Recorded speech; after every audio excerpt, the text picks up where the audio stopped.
I had been planning to take some time off from everything for a while. Life in the city had worn me down, and I was tired of the endless noise, deadlines, honking cars, and the constant pressure to be available. I didn't want to go anywhere exotic or fancy.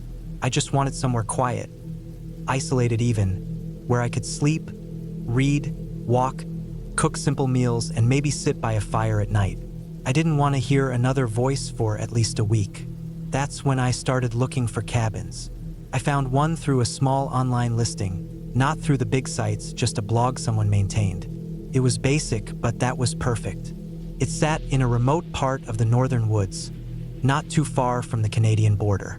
The pictures showed a simple one-room wooden cabin with a fireplace, a small stove, a cot, a desk, and a single window that looked out onto a stretch of pine trees.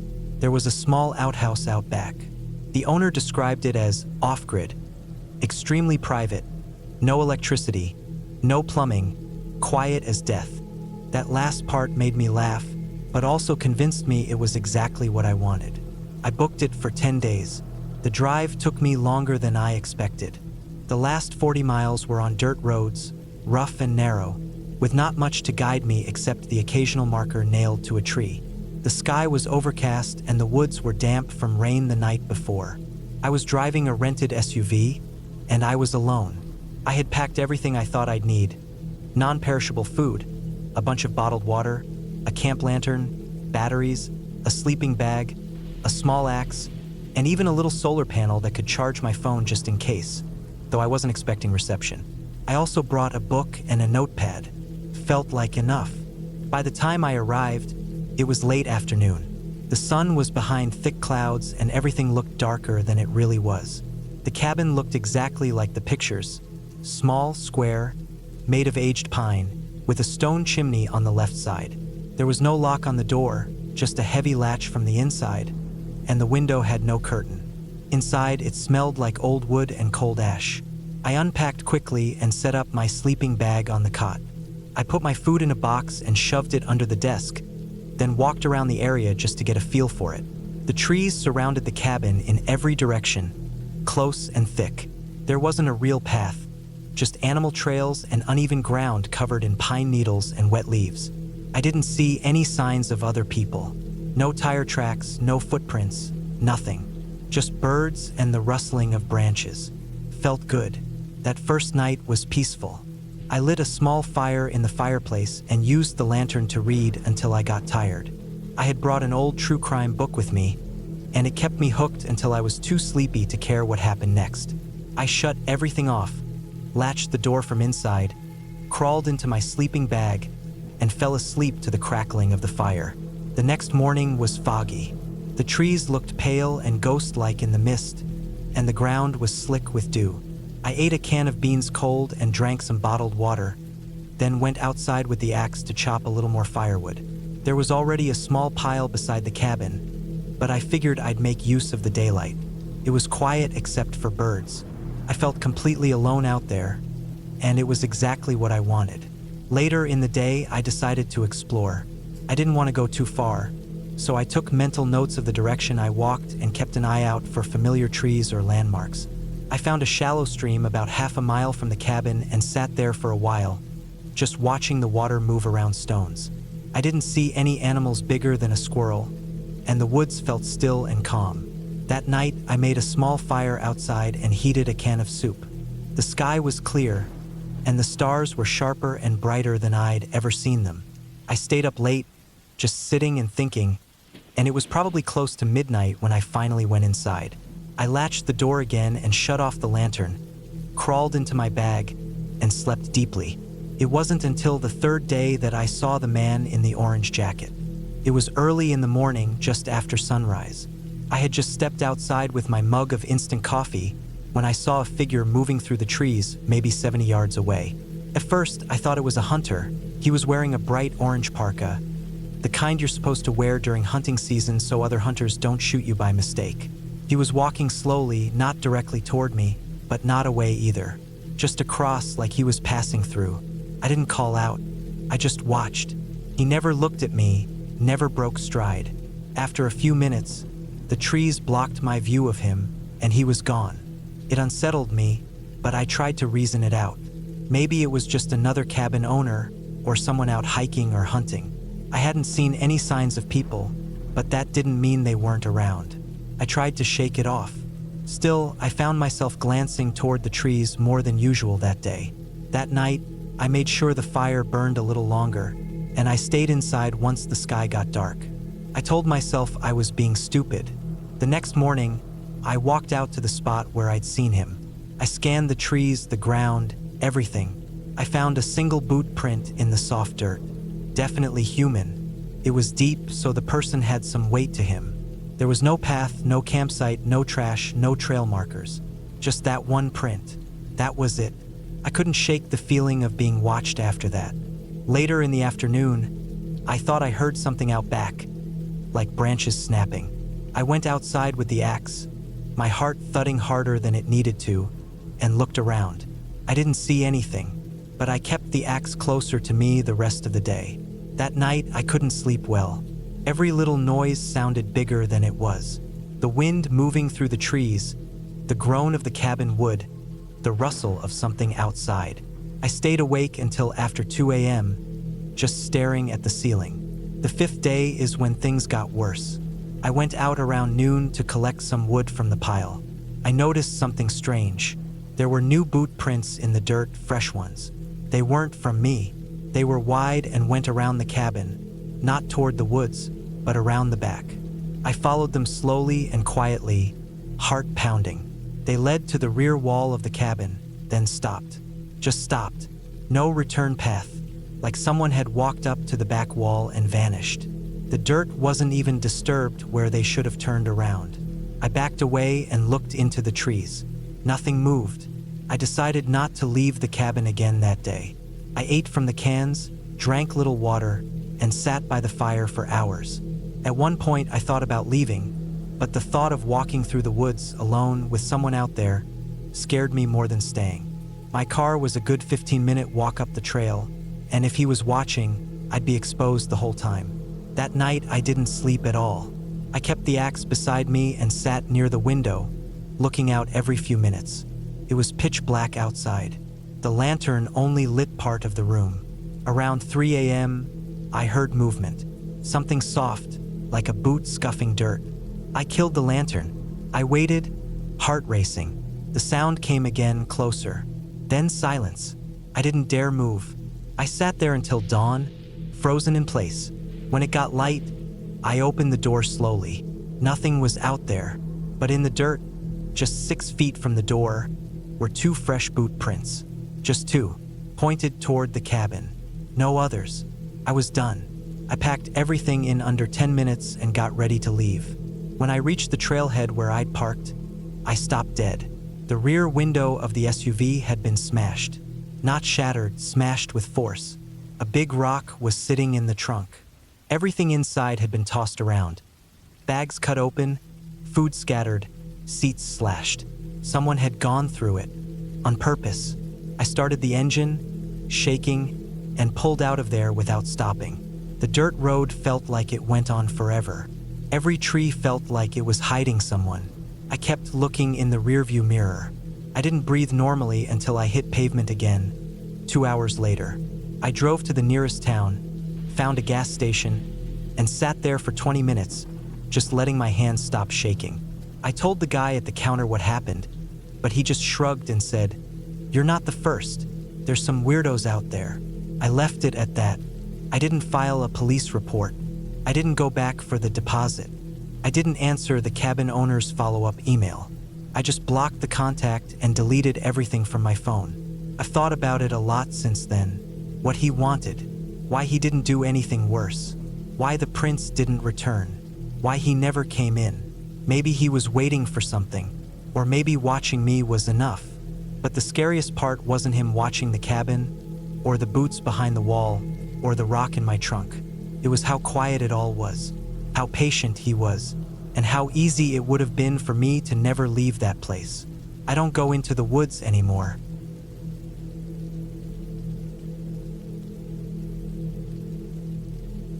Work had been grinding me down for the better part of 2 years.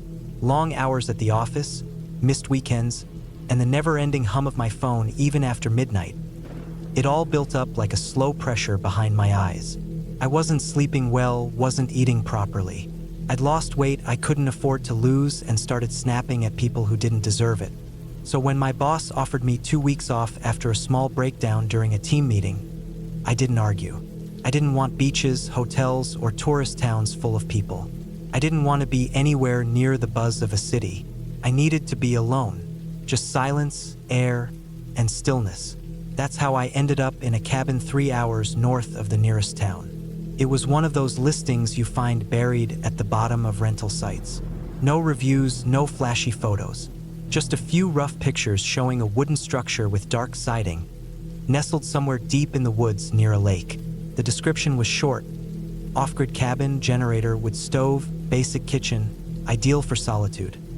That was enough for me. I booked it for 14 days straight, packed a few duffel bags, and left the next morning. The drive took longer than I thought it would. The paved roads ended after a while, turning to gravel, then dirt. My car, an older SUV, wasn't exactly made for off-roading, but it managed. The GPS stopped working almost an hour before I reached the turnoff to the cabin. I had to rely on the printed directions the owner emailed me, which were vague in places but good enough. The cabin appeared through a break in the trees like something forgotten. A steep, mossy roof, a porch that sagged a little on one side, wooden steps weathered by time, no neighbors, no other signs of human life. I parked beside a rusted fire pit surrounded by logs and just sat there for a minute with the engine off, taking in the total silence. No wind, no cars, no voices. I heard the ticking of the engine cooling and nothing else. The cabin had no lock. The owner said there was no need for one. No one came up this far and it was empty between guests. Inside, it was darker than I expected, but not dirty. It smelled faintly of smoke and pine. There were shelves of canned goods and a few pans hanging on the walls. A mattress in the corner, wrapped in an old sleeping bag. A wood stove with a black pipe snaking up through the ceiling. I lit the propane lantern the owner had left and placed it on the table. The faint glow made the room look a little more lived in. Still, I felt uneasy in that first hour. Maybe it was the quiet. Maybe it was just how long it had been since I'd really been alone. I spent the first few days falling into a kind of rhythm. Wake up early when the light filled the room, boil water on the stove, eat from cans or cook simple stuff like rice and beans. I read books I hadn't touched in years. I hiked along the trail behind the cabin, sometimes for miles. I sat by the water and listened to the wind rustle through the trees. I left my phone powered off in my bag. It was perfect, but then the little things started. The first one didn't even register at the time. I'd come back from a long walk down by the lake, about a 2-hour round trip, and when I got inside, I noticed the lantern was moved. It wasn't where I left it. I usually placed it at the center of the table. That day, it was off to one side, closer to the window. I assumed I'd done it without thinking. Maybe I bumped the table. I didn't want to make it into a big deal, so I brushed it off. Then it happened again the next day. This time, it was the woodpile. I had stacked firewood on the porch carefully after splitting some logs. When I came back after hiking to the ridgeline, the stack looked different. Messier, less even. Some of the pieces that were near the bottom had been moved toward the top, and a few of the kindling twigs were scattered over the steps. I stood there staring at it for a long time. It didn't make sense. There was no wind. No animals could have done that without knocking the whole thing over. Again, I told myself I was overthinking it. By day 6, I stopped pretending. I woke up in the middle of the night and immediately knew something was wrong. It was freezing in the cabin, colder than it should have been, even with the fire burned down. I got up to add more wood and realized the door was wide open. Not just unlocked, swung open, letting the cold pour in. I hadn't forgotten to close it. I was absolutely sure of that. I had a habit of double-checking it before bed, especially out here in the middle of nowhere. I stood there for a while, looking out into the dark trees beyond the porch, listening for anything. I didn't hear a thing, but I didn't sleep the rest of the night either. The next morning, I walked the perimeter of the cabin. There were no tire tracks, no boot prints I could see in the dirt, but the area was dense with trees and underbrush. It would have been easy for someone to move around without leaving a trace, especially if they knew the land better than I did. That thought stayed with me longer than I liked. Later that day, I found the bones. They were scattered about 30 feet from the back of the cabin, just past the tree line. A small pile of them, ribs, vertebrae, a cracked skull, maybe a deer or raccoon. The bones were old, bleached by weather, but someone had arranged them. They weren't just lying there naturally. They were placed in a kind of spiral, tight and neat, like someone had spent real time on it. I didn't touch them. I just backed away and walked quickly back inside. That night, I didn't light the lantern. I stayed in the dark. I kept the stove going and sat by it in the shadows, just listening. Every pop of the fire made my heart jump. I felt like something was about to knock on the door. Or worse, like someone was already inside and waiting for me to fall asleep. By the time the sun rose, I had already packed a small bag. I told myself I'd go home early. My break was almost over anyway. 2 days early wasn't a big deal. I felt like I'd gotten what I came for. Silence, stillness, but now I needed to go. Something wasn't right here. I went outside and found boot prints. Not mine. These were smaller, narrower, like someone with a thinner foot had walked up to the window on the left side of the cabin. The tracks came from the woods, stopped at the window, then turned back. They were fresh, still crisp in the dirt. They hadn't been there the night before. I turned around and looked into the trees, scanning between the trunks, trying to spot movement. Nothing. But I knew, deep in my chest, I was being watched. I locked the door anyway, even though it wouldn't help much. I shoved a chair against it, packed the rest of my gear, and got ready to leave. But when I tried to start the car, nothing happened. The engine clicked, then died. I tried again. Click, dead. I popped the hood. I don't know much about engines, but I knew enough to recognize something was wrong. Wires had been cut. Not chewed or worn, cut. Clean and deliberate. Someone had done this. I stood there in the silence, staring at the exposed engine, my mind racing. There was no cell service, no landline, no neighbors. The only road out was miles back through rough terrain. And someone wanted me to stay. That night was the longest of my life. I dragged the mattress in front of the door and wedged furniture against all the windows. I didn't sleep. I sat in the dark with the axe I'd used to split firewood clutched in both hands, waiting, listening. Around 2 a.m., I heard movement on the porch, soft footsteps on wood, then a slow creak. I held my breath. The steps stopped right outside the door. I could hear breathing low, steady, just on the other side. Then silence. They didn't knock. They didn't try the door. They just stood there for what felt like an hour. I never moved. I didn't speak. I didn't look out the window. I just sat still, listening to that slow, rhythmic breathing until it finally faded into the distance. When daylight came, I didn't waste time. I packed everything I could carry, filled a backpack with food and water, and started walking. I had marked the trail back on my first day, tying red pieces of cloth to trees every few hundred yards. I followed them. I didn't stop. I didn't rest. I just walked. It took me almost 8 hours to reach the gravel road. A truck came by 2 hours later. I flagged it down, and the driver let me sit in the back while he drove me to a ranger station. I didn't go back to the cabin. I didn't call the owner. I didn't even report it to the police. What would I say? That someone was living out there, messing with me, watching me, leaving bones and cutting wires? No one would believe it. And honestly, I didn't want to explain it. I just wanted to forget it. I never did. Weeks later, back in the city, I kept checking my locks. I woke up at night thinking I heard breathing by the window. I started sleeping with a light on again, like I did when I was a kid. Eventually, I moved apartments, changed my phone number, even got a new car. But I still remember that sound, the soft creak of a porch step, and the breathing just beyond the door. Someone lived out there, not in the cabin but close by, hidden, watching. They didn't need to speak. They didn't want to hurt me, at least not yet. They just wanted me to know I wasn't alone. And now I know.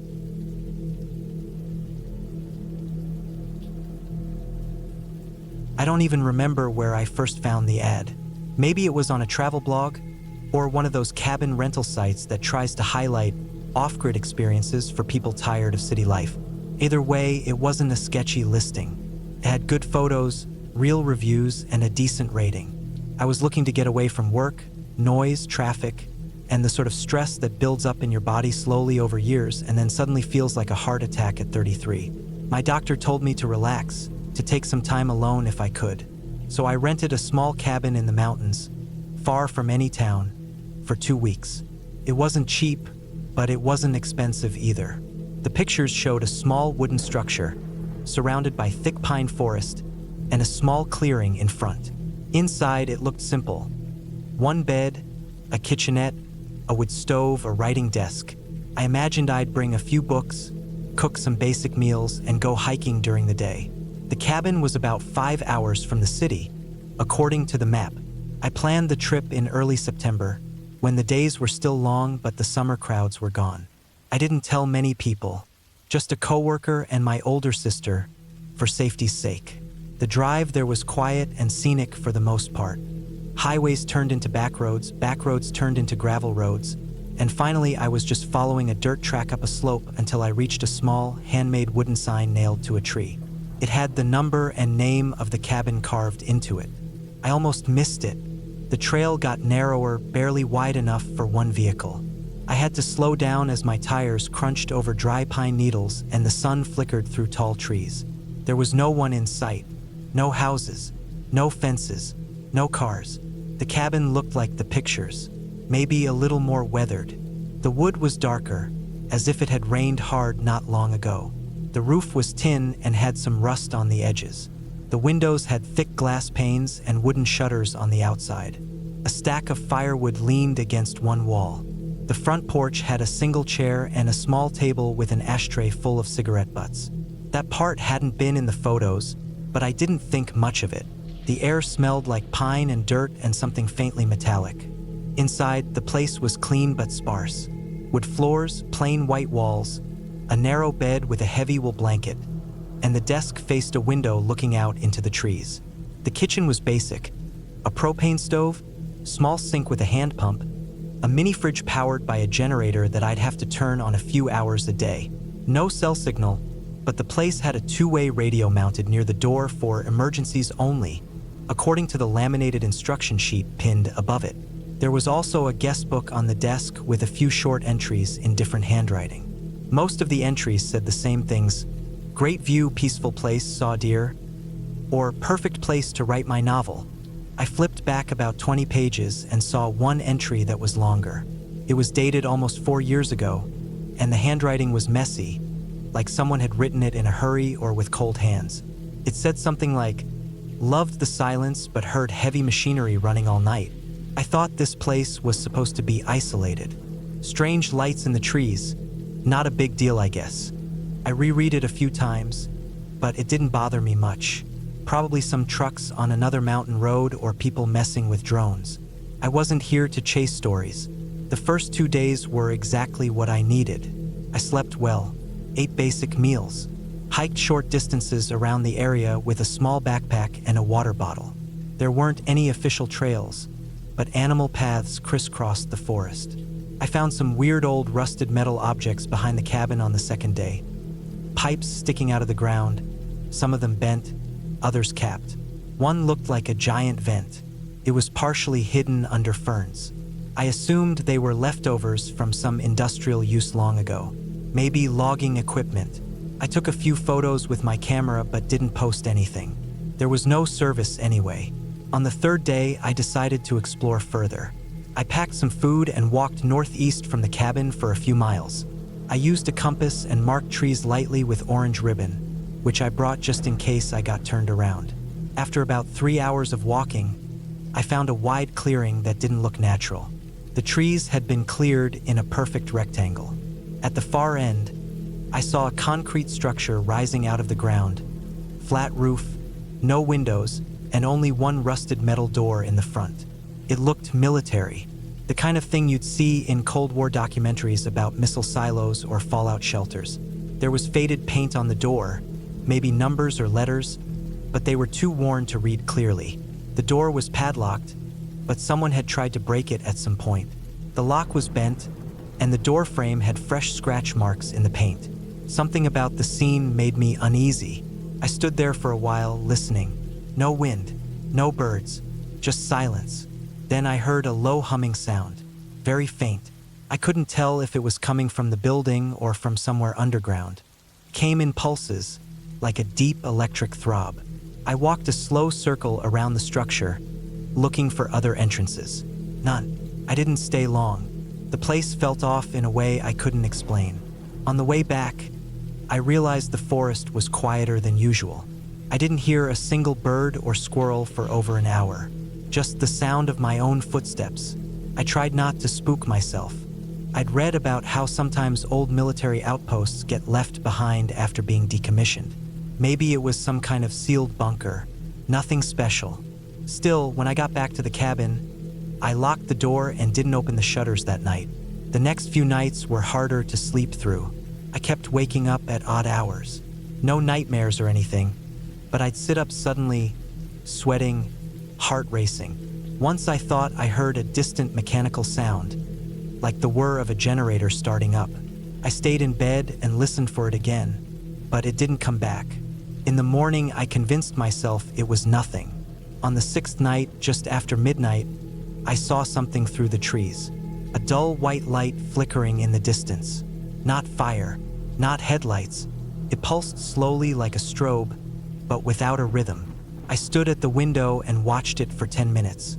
It looked like it was coming from the direction of the concrete structure. Then it stopped, just blinked out. I didn't sleep after that. Just laid in bed with the blanket pulled to my chest, ears straining for any sound. The next day, I didn't go hiking. I stayed around the cabin, chopping wood and checking the perimeter. I started noticing small things out of place. A piece of ribbon I tied to a tree was gone. A line of fresh footprints near the back, too large to be mine. The ashtray on the porch had more butts in it than before. One morning, I found the front door unlocked even though I remembered locking it before bed. I checked the windows. None were broken. Nothing inside was stolen or disturbed, but it felt wrong. On the 8th night, I was woken up by a low rumbling sound. This time I was sure it wasn't in my head. The floorboards under me vibrated.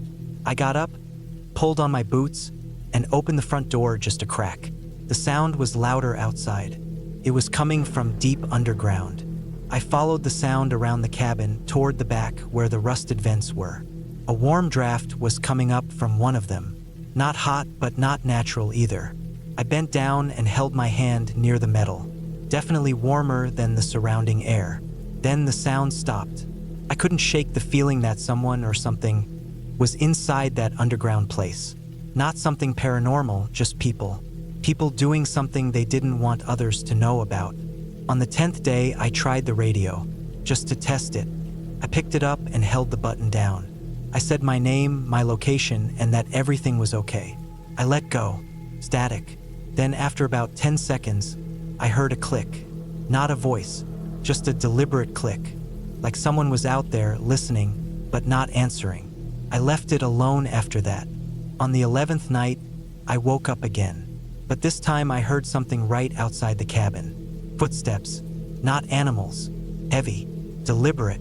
I didn't move. I stayed frozen in bed, heart slamming. The steps circled the cabin slowly, then stopped near the porch. I didn't hear the door open, but I didn't sleep the rest of the night. When the sun came up, I checked outside. Fresh boot prints.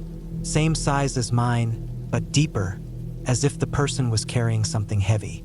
That morning, I packed everything. I stuffed my bag, locked the cabin, and left in my car without even cleaning up.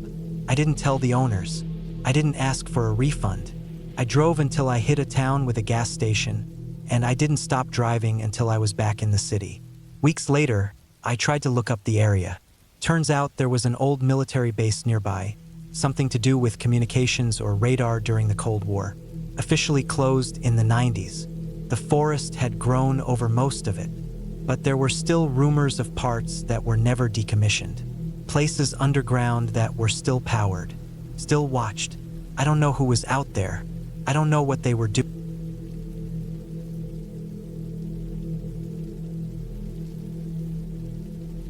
I decided to spend 2 weeks alone at a remote cabin in the mountains during late September. I had rented it online from a couple who owned several properties near a small mountain town about 3 hours away from the city. They claimed this one had no cell signal, no Wi-Fi, and was perfect for disconnecting. That's exactly what I wanted. I had been burnt out, tired from city life, too many responsibilities, and constant screen time. I needed quiet and fresh air. The photos showed a simple, single-room cabin with a small porch, a wood stove, and a bed facing a big window that overlooked thick trees and a small clearing. The area was far from any main road, accessible only by a narrow gravel path that wound up through forested hills. The drive up was steep and rough, and I had to go slow in my old Honda. Branches scraped the sides and gravel popped under my tires. It took nearly 40 minutes to get from the last paved road to the cabin. But once I arrived, it looked exactly like the pictures. Small, weathered, isolated. It had an outhouse 20 feet from the front porch and a firewood pile stacked on the left side. The woods were quiet. No birds even, just wind through the trees. I shut off the engine, got out, and immediately felt the difference in air, cleaner, sharper. I unloaded my supplies. Canned food, dry snacks, bottled water, a small solar panel set up for my lantern and phone, just for photos, and a few paperbacks. The inside of the cabin was small, just like I expected. There was a bed, a tiny kitchen counter with a pump sink connected to a rain barrel, a wood stove with a kettle, a table and a chair, and some hooks with old coats I didn't touch. A large window behind the bed looked out over a sloping hill covered in grass and trees. You couldn't see the gravel road from there. Once I was inside with the door closed, it felt like I could be the only person left on Earth. The first day was peaceful. I set everything up, stacked some firewood by the stove, checked that the outhouse was clean enough. It was, and read until it got dark. The nights were silent. No cars, no people, no planes, just wind and the occasional creak of the cabin. Took some time to adjust to the dark. Even with the lantern, shadows felt thicker out here. But I slept well that first night, bundled in thick blankets with the fire slowly burning down in the stove. The second day, I went hiking. There were no marked trails, so I just followed a game path down the hill and into a dry creek bed. I walked maybe 2 hours before turning back. On the way, I spotted a small pile of stones stacked in a triangle, not far from the cabin. It wasn't strange. People do that sometimes, but it wasn't there the day before. I thought maybe it had just gone unnoticed. Either way, I didn't touch it. The third day is when I noticed the man. It was early afternoon. I had finished eating a can of beans and sat on the porch just watching the trees. I wasn't reading, just sitting there listening to wind rustle the leaves. I almost didn't notice at first, but across the clearing, maybe 70 or 80 feet into the trees, I saw movement. Person standing still. I squinted. It was a man. He was just standing there, behind a tree, partially hidden by branches.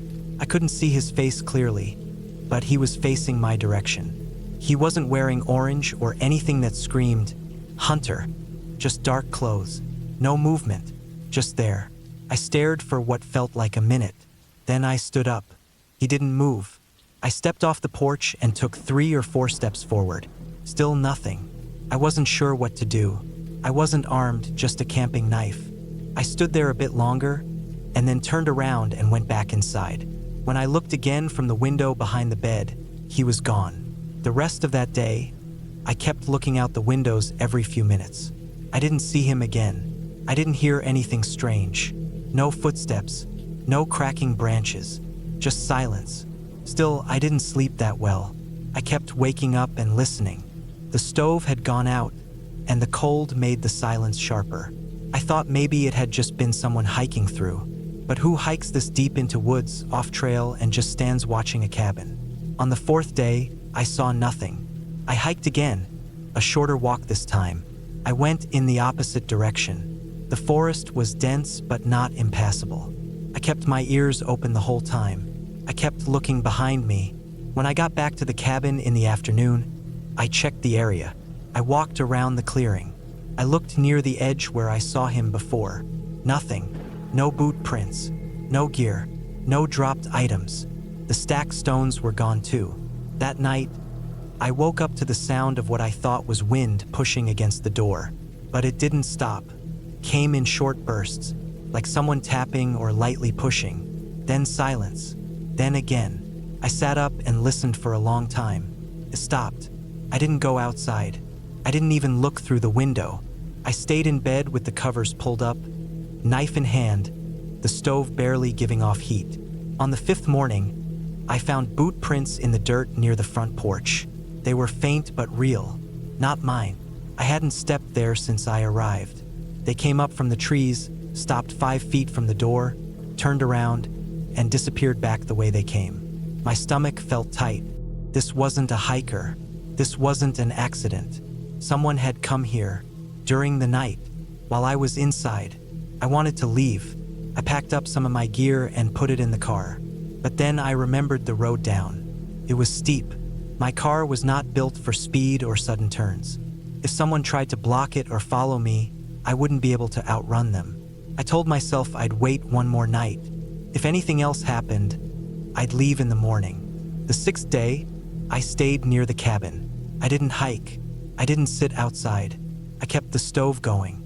Around sunset, I noticed something across the clearing again. It was a shape at first, then a figure. The man, standing in the same place.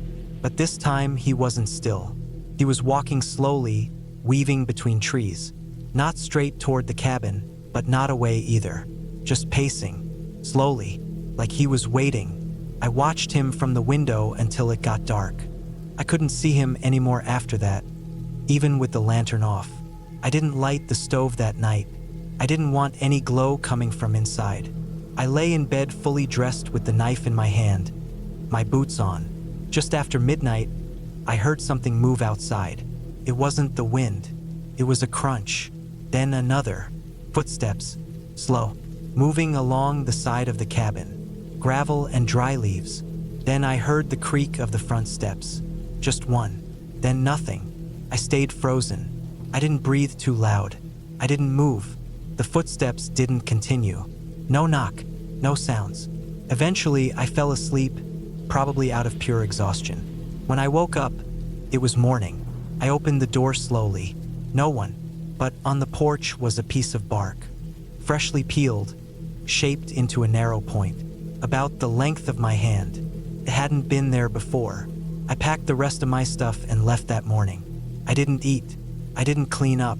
I just threw everything in the trunk and got in the car. The whole drive down, I kept checking my mirrors. But the road was empty. When I got to the paved road and finally had cell signal again, I pulled over and sat there with my engine running.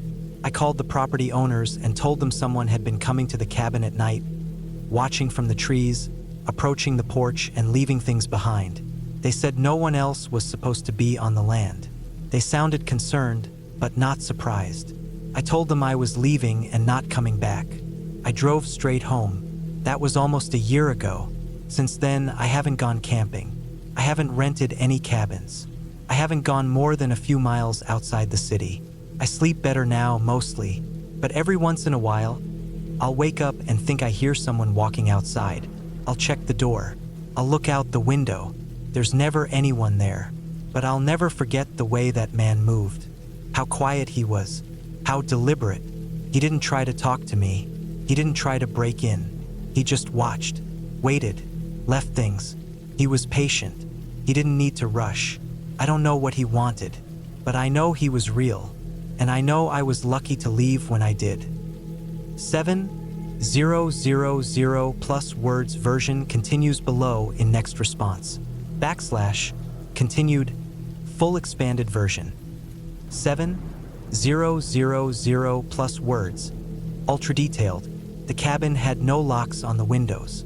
That's something I hadn't really noticed until the 6th day, after I saw the man pacing in the trees again. The front door had a basic latch, but the windows just shut with small wooden clasps that could be opened from the outside with a little effort. I had this tight feeling in my chest the entire time I sat inside, thinking about how thin the walls were, how there wasn't a single thing stopping someone from quietly entering if they really wanted to.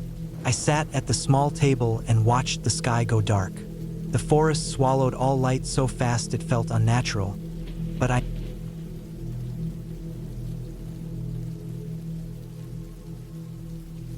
My cousin Danny and I had planned the trip for over 3 months. We both needed a break from the city. Too much noise, too much traffic, too many people. The plan was simple. Rent a remote hunting cabin way up north, bring enough supplies to last a week, do some fishing, maybe hike, and just relax away from everything. Danny bailed the night before. Family emergency, he said. I didn't ask questions. I just loaded up my SUV and drove up by myself. The drive was long. I left at around 5 in the morning and didn't reach the cabin until after 4 in the afternoon. Most of it was highway, then about an hour of rough back roads, then a final few miles on a dirt trail barely wide enough for my vehicle. The GPS stopped working about 30 minutes before I arrived. The directions given to me by the cabin owner, a guy I'd only spoken to through email, were printed out and taped to my dashboard.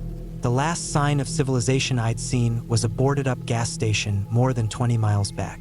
No cell service, no radio signal, just trees, dirt, and silence. When I finally pulled up to the cabin, the first thing I noticed was how quiet it was. Not peaceful quiet, empty quiet. No birds, no bugs, just wind moving through the trees and the ticking of my cooling engine. The cabin was about what I expected. Old, single-story, made of dark timber, sitting on a small clearing surrounded by thick woods. There was no fence, no neighbors, no lights, and no visible trails leading away from it. Just a front porch with 2 rotting chairs, a small window beside the front door, and a woodpile stacked against the wall. I shut off the engine and got out. The air smelled like pine and dirt, a little damp. I grabbed 2 bags from the back, one for clothes and gear, one for food, and carried them to the porch. The key was supposed to be under a loose board near the steps. I found it easily. It was tied to a red string and tucked into a crack just as the email described. Inside, the cabin was darker than I expected, even in daylight. There were 4 rooms, a small living area with an old couch and a wood-burning stove, a kitchen with no fridge, just shelves and an icebox, a bedroom with a single metal frame bed, and a cramped bathroom with no shower, only a toilet and sink. No electricity, no running water, only a pump outside and a water barrel for collecting rain. I unpacked slowly, set up my cooler in the kitchen, stacked the dry food on the shelves, put my clothes in the bedroom, laid out my knife, flashlight, and small radio on the nightstand. The sun was already going down by the time I finished. I ate some jerky and crackers for dinner, drank a warm bottle of water, then sat out on the porch as the light faded. I didn't hear a single animal, just wind and the creaking of the trees. That first night was when I noticed something strange. I had been inside for maybe an hour after dark. I was lying on the bed, flashlight on, reading an old paperback I'd brought with me. I'd set a few candles around the room to get some light, and the place smelled like melted wax and dust. I kept hearing a faint sound, like movement, not loud, but soft, like something shifting slowly across wood. At first I thought it was the house settling, maybe mice in the walls. Then I realized it was coming from under the floorboards. It was too slow and too heavy to be mice, and it didn't sound like pipes or wind. It sounded like a person trying not to be heard. I sat up, turned off the flashlight, and just listened. For a full minute, there was nothing. Then I heard it again, a slow creak, followed by a pause, then another, like someone crawling under the floor, moving an inch at a time. The cabin didn't have a basement. I checked. Just a crawl space under the building, maybe 3 feet high. The idea of someone being under there, waiting or watching, made the back of my neck go cold. I stayed still for another few minutes, straining to hear. The sound stopped. Nothing else happened. I stayed up until well past midnight with the flashlight on and the knife beside me. Eventually, I dozed off. The next morning, I went outside to check. The ground around the cabin was mostly dry dirt and pine needles. I walked the perimeter slowly, looking for tracks or signs that anything had been disturbed. There was nothing unusual. I bent down and looked under the cabin. just dark space, cobwebs, and rocks. No sign of anyone ever crawling around. I even knocked on a few of the floorboards from underneath. They creaked, but nothing dramatic. I told myself it was just nerves. I wasn't used to being that far off the grid alone. Probably just the house settling, or a raccoon under there. Still, I kept the knife in my pocket all day. That day, I tried to fish at a nearby stream. The water was too low and muddy. Nothing bit. I hiked a little, took some photos, and came back to the cabin by early afternoon. That's when I noticed the back window was open. I was sure I hadn't touched that window. It had been closed and latched the day before when I did a quick walkthrough. Now it was open an inch, just enough to let air in. The screen was pushed out slightly, like something had squeezed through.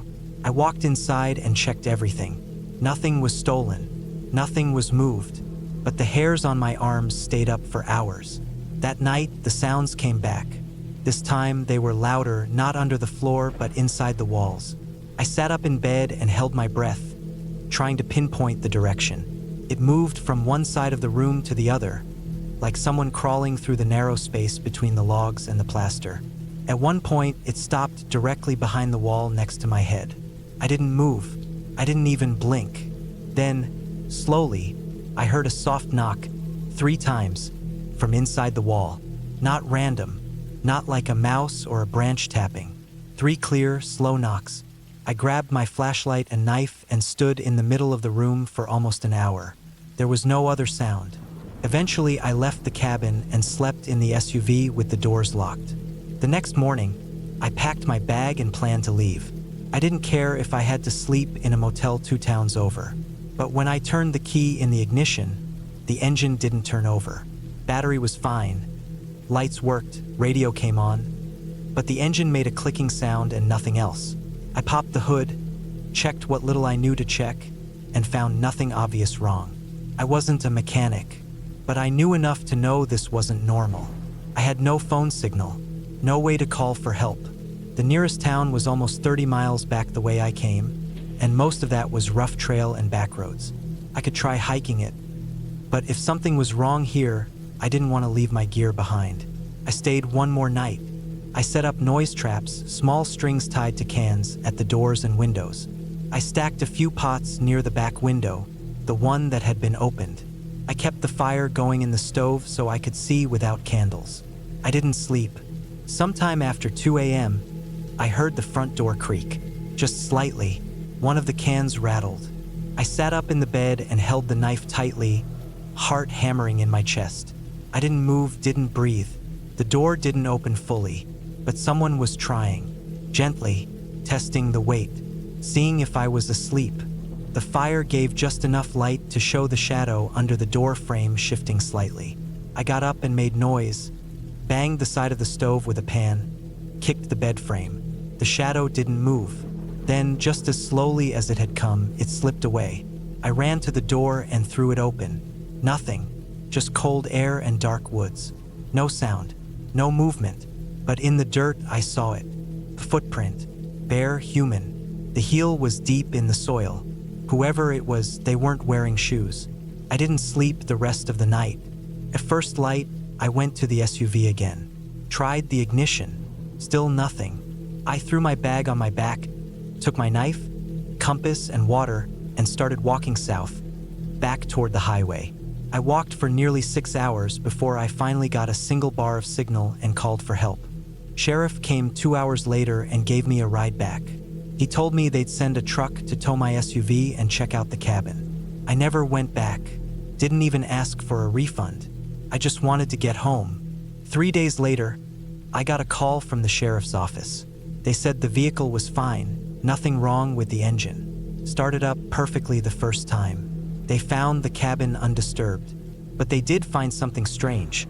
A bed of pine needles, old food wrappers, and an empty water jug hidden under the cabin in the crawl space. Someone had been living there, probably for weeks, maybe months. They never found who. I don't go into the woods anymore.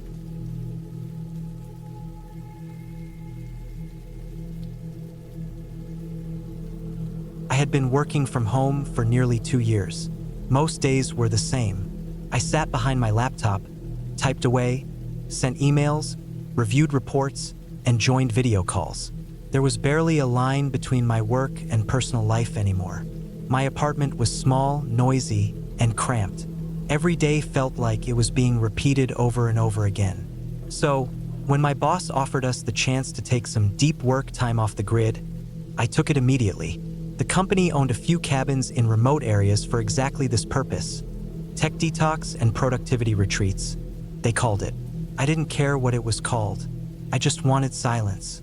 I just wanted to be alone for a while, somewhere far from traffic, neighbors, phone calls, and street noise, somewhere I could breathe. They gave me access to one of the smaller cabins up north. It was about a 6-hour drive from where I lived, with the last hour being a long, narrow dirt road through thick woods. They said the cabin had no internet and no cell signal, which was perfect. I downloaded all the documents I needed, packed enough food for 2 weeks, brought backup batteries, a small solar charger, and 2 canisters of gas for the generator in case I needed electricity. I left early in the morning. The highway drive was easy, but the last stretch of road leading up to the cabin was rough.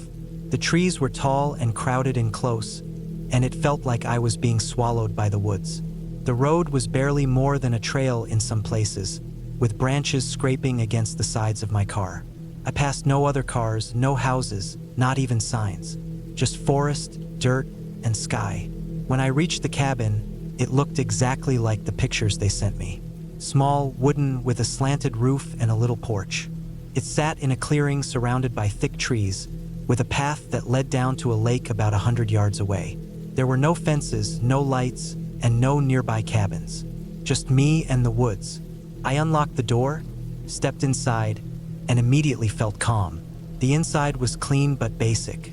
A small table, a bed with a firm mattress, a wood stove, a shelf full of old paperbacks, and a desk near the window. There was a gas-powered mini-fridge and a 2-burner stove. Everything smelled faintly of pine and dust. I opened all the windows to air it out. For the first 2 days, everything was perfect. I worked in complete silence, took breaks by the lake, and slept early. My meals were simple: canned soups, rice, oatmeal. I'd sit on the porch in the evenings and just listen. No cars, no voices, no city noise. Only birds, wind, and the sound of trees swaying. But on the 3rd night, I started to feel like something was off. It began with little things. I'd hear a sound outside the cabin at night. Not animals, not wind. Something slower, softer, like steps on leaves. I kept telling myself it was nothing. The woods had raccoons, deer, foxes, maybe even bears. But something about the sound felt deliberate, like something was walking, not running, not scurrying, just slow, steady walking. I didn't have a gun, but I had a big hunting knife I kept near the bed. I also had a flashlight and an emergency flare gun just in case. That night, I didn't sleep well. I kept listening for the sound, but it didn't come again. In the morning, I walked around the cabin just to check. Nothing was damaged. No footprints, no broken branches, no trash. Just pine needles and fallen leaves. But something bothered me. The front porch light, the one I hadn't even used, had been turned slightly. Faced left now instead of pointing down like before. I thought maybe a squirrel had knocked into it, or maybe I bumped it somehow. I left it alone. That day, I tried to work but found it hard to focus. Every small sound made me pause. I'd never realized how noisy the woods could be when you were alone. Twigs snapping, birds calling, things rustling in the underbrush. It all felt louder now. That evening, I walked to the lake again. The sky was pink and orange, and the water was smooth. I sat on a rock near the edge and looked around. Across the lake, I thought I saw movement between the trees, a flicker of dark against the green. It was far off, and I only saw it for a second. I stared for a while but didn't see anything else. I told myself again it was nothing, probably an animal, maybe a bird flying low or a branch falling. I stayed a little longer and then walked back to the cabin before it got dark. That night, the walking sound came again. This time, it was closer. I was lying in bed with the flashlight in my hand, half awake, when I heard it. A slow crunching of leaves. Not on the porch, not right outside, just beyond the edge of the clearing. moving around the cabin like someone circling. I sat up and listened hard. The sound would stop, then start again. I didn't hear breathing or talking or anything else, just the crunch of footsteps, then silence. I didn't move. I didn't even breathe loudly. I just stayed still with my eyes open, listening. I didn't hear anything else for a long time. Eventually, I must have fallen asleep with the flashlight still in my hand. The next morning, I walked all around the clearing again. I was looking for footprints. I saw a few disturbances in the leaves, but nothing clear. The ground was soft but covered in thick layers of pine needles and old leaves, which made prints hard to find. But near the back of the cabin, I saw something that made my stomach drop. There was a tree about 20 feet from the cabin with a small circle scratched into the bark. Not cut deep, just enough to peel away the top layer. A clean circle about the size of a fist. It hadn't been there before. I would have noticed it. I checked the other trees nearby. No other markings. I stood there for a long time just staring at it. Something was wrong. Someone had been here, watching, maybe even while I slept. I started keeping the cabin locked at all times. I kept the knife and flashlight with me even during the day. I stayed inside more. I kept my ears open. At night, I barely slept. 2 days later, I found something else. I'd set a small stack of firewood near the back door, enough for 3 or 4 days. One morning, I stepped out and found the stack had been moved. Not knocked over, moved. Some of the logs had been shifted to form a small X shape on the ground beside the pile, like someone had taken them and arranged them that way on purpose. Not something the wind could have done. Not animals either. It was too deliberate. I stared at the X for what felt like an hour. I didn't touch it. I went back inside, locked the door, and sat at the desk with the knife in my lap. Later that day, I packed all my things and put them near the door. I had food left. I had work to do, but I was done. I planned to leave the next morning early as soon as the sun came up. The idea of staying one more night made my skin crawl, but I didn't want to drive the dirt road in the dark. I tried not to sleep. I kept the lights off and the windows closed. Around 2 a.m., I heard the footsteps again. This time they were slower, heavier. They stopped and started again. I lay on the floor, listening. Then something touched the doorknob. I didn't see it. I just heard it. The faint rattle of metal. Not a knock. Not someone banging or kicking. Just a hand on the knob, testing it, trying to see if it would turn. I stayed absolutely still. I had pushed a chair against the door from the inside. It didn't budge. The handle rattled once more. Then it stopped. I didn't sleep at all that night. As soon as the sky began to turn gray, I grabbed my stuff, packed the car, and left. I didn't eat. I didn't look around the cabin. I didn't even check if anything had been taken. I just left. The dirt road felt longer this time. I kept checking the rearview mirror, expecting to see someone standing in the road. I never did. I reached the main road after an hour and didn't stop driving until I was 2 towns away. I checked into a cheap motel and finally collapsed on the bed. I slept for almost 12 hours. When I woke up, I turned on my phone and got a signal. There were a dozen messages from work. I called and told them I was done with the cabin early. I didn't explain why. I didn't go back for anything I left behind. I didn't tell the company about the sounds, the footprints, the marks. I didn't want to talk about it. I just wanted to forget. But even now, I still think about it sometimes. About the person who had been walking around my cabin in the middle of the night. About the mark on the tree. About the logs arranged in an X like a warning. I don't know what they wanted. I don't know how long they had been watching. I don't even know if they were dangerous or just twisted in some way. But I know they were there. I know I wasn't imagining it. And the scariest part is that if I hadn't left when I did, if I had stayed one more night, I don't think I'd be here to tell the story.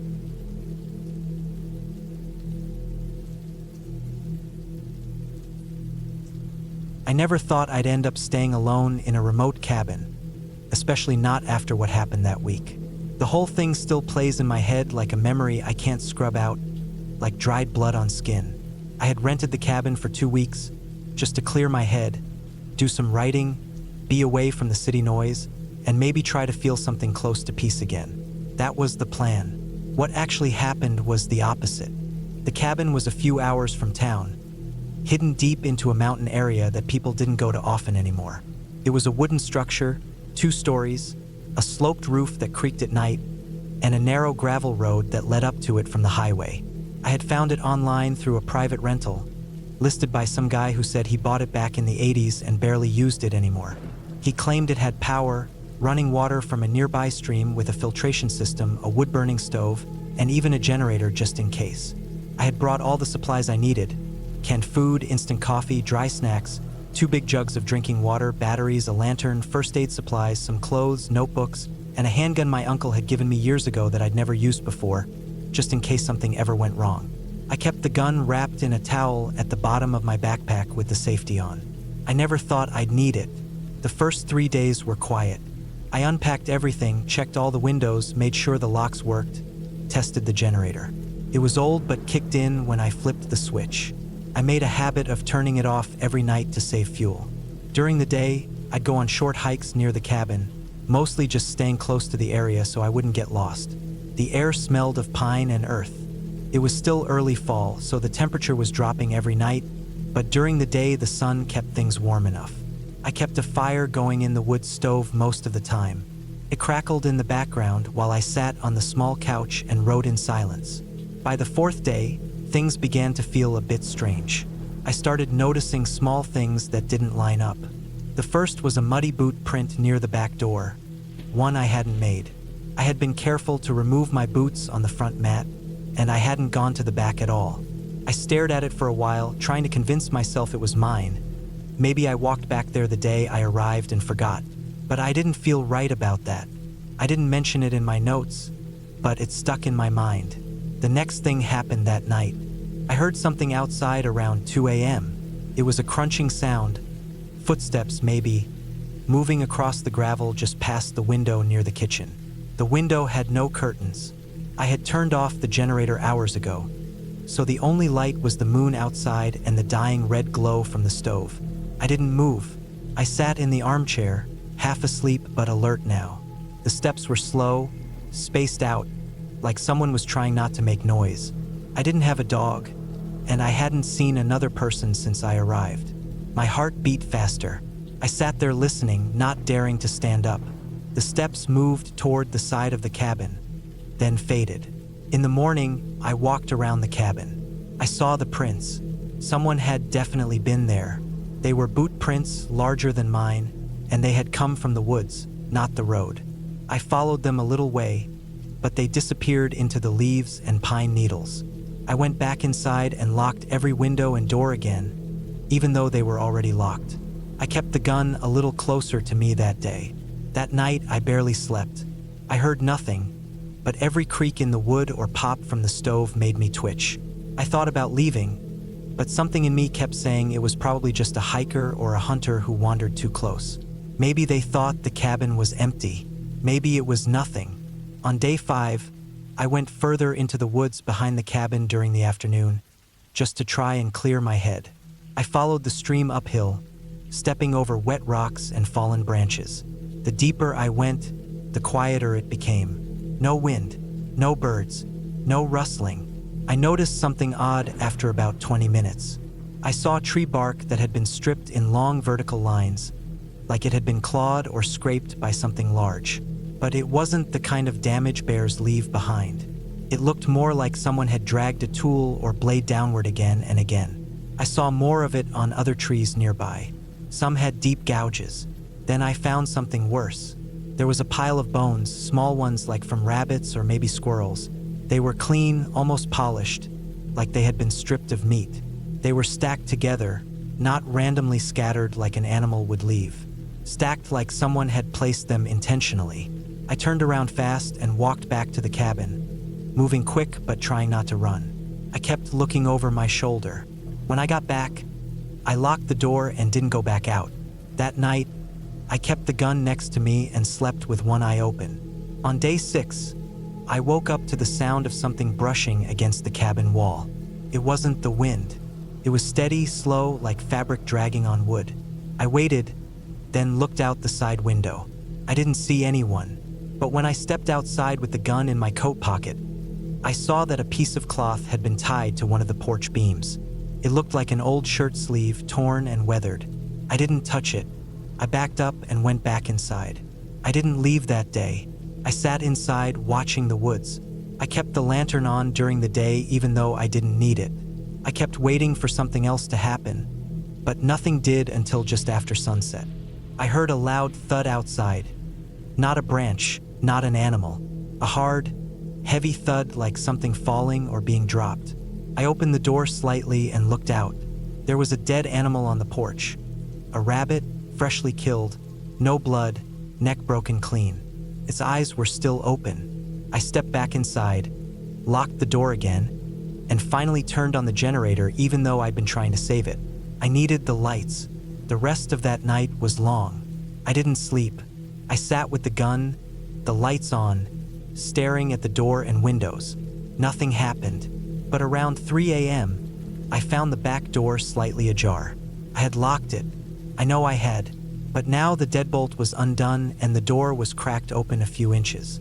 I closed it again, relocked it, dragged a chair over and wedged it against the knob. By day 7, I was running on almost no sleep. I decided I had to leave. I packed everything back up quickly, skipped breakfast, and carried the gun in one hand. I tossed my backpack in the car, turned the ignition. It wouldn't start. The battery was dead. I tried again. Nothing. I popped the hood and saw the battery cables were cut. Not just loose, cut clean with something sharp. I felt panic rise in my throat. I looked around. I didn't see anyone. I ran back into the cabin and shut the door. I stood there for a while, just breathing, trying to figure out what to do. I had no cell signal, no satellite phone, no flares, nothing. I realized I was stuck there. That afternoon, I pulled the couch in front of the door and started boarding up the windows with loose planks from the shed out back. I nailed them in using an old hammer I found in the kitchen drawer. I blocked every entry point I could. I rationed food and water even though I wasn't hungry. My stomach was too tight to eat. Night came. I kept the lights on again. Around midnight, I heard the sounds return. Slow footsteps circling the cabin. Then something knocked just once on the side wall. I didn't move. I sat there holding the gun tight. More knocks came, low and spaced apart.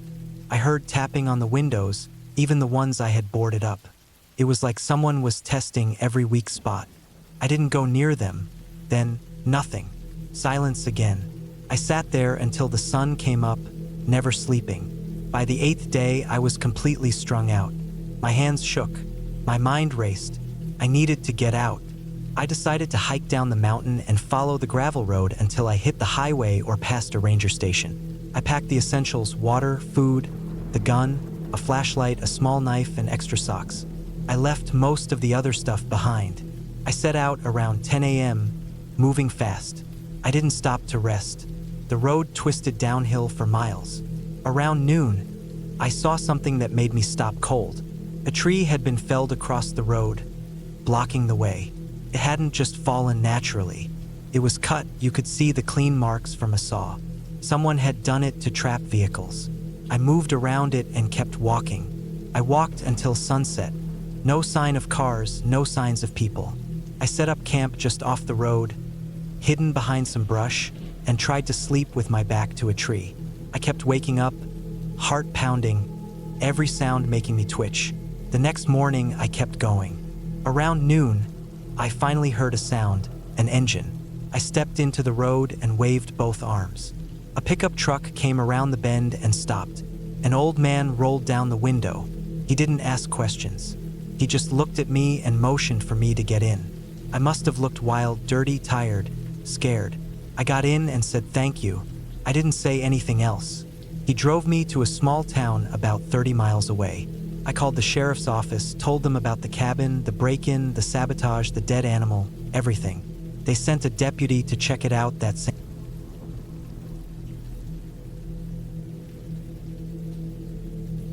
I wasn't even supposed to be at the cabin that week. I had booked it a month earlier because I thought I'd need a break from work. Things at the office had been hectic, and I'd burned out. My boss approved a week off, and I figured I'd do what I always did when I felt like this: isolate, clear my head, be in nature. No phone calls, no meetings, no distractions. Just a cabin in the mountains, some canned food, and silence. I didn't want luxury. I wanted peace. The cabin was small. Just one room, one bathroom, and a tiny kitchen. No TV, no internet. Just a propane heater, a wood stove, and a foldable cot. The porch looked over a steep ridge that dropped off into a thick line of pines and spruce trees. I could see across the valley from there, and I liked sitting out with my coffee in the morning, wrapped in a coat, just staring into the tree line. The cabin was part of a long-abandoned plot of land, I think. It wasn't listed on any map, and you had to drive for nearly an hour on a dirt road to reach it. There were tire ruts but no signs. I rented it through a friend of a friend who gave me a code to a lockbox for the keys. He told me to bring everything I'd need for the week because there were no stores nearby. I arrived on a Sunday. I unloaded my things, got the little solar-powered lights working, and heated up a can of stew on the small propane stove.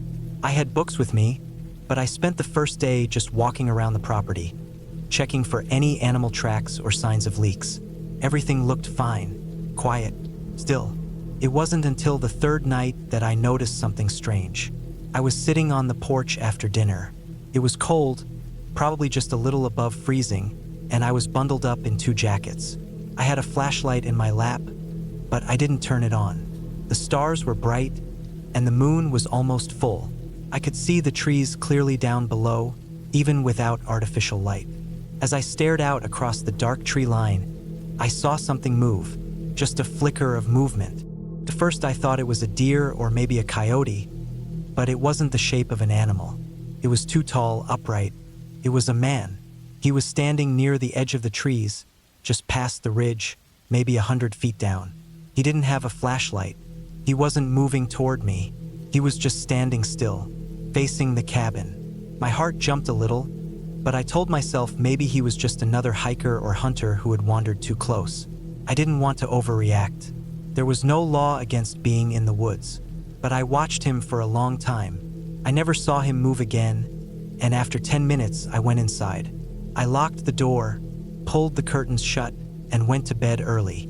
The next morning, I went back out to that same spot. I scanned the ridge with my binoculars. Nothing. No one there. I looked for footprints or signs someone had walked through, but the ground was hard and dry. I thought maybe I had imagined it. Maybe it was a shadow or a stump. The 4th day, things got worse. I went for a hike that afternoon. I followed a trail that led down from behind the cabin, through some scrub brush, and past a small creek that ran along the base of the ridge.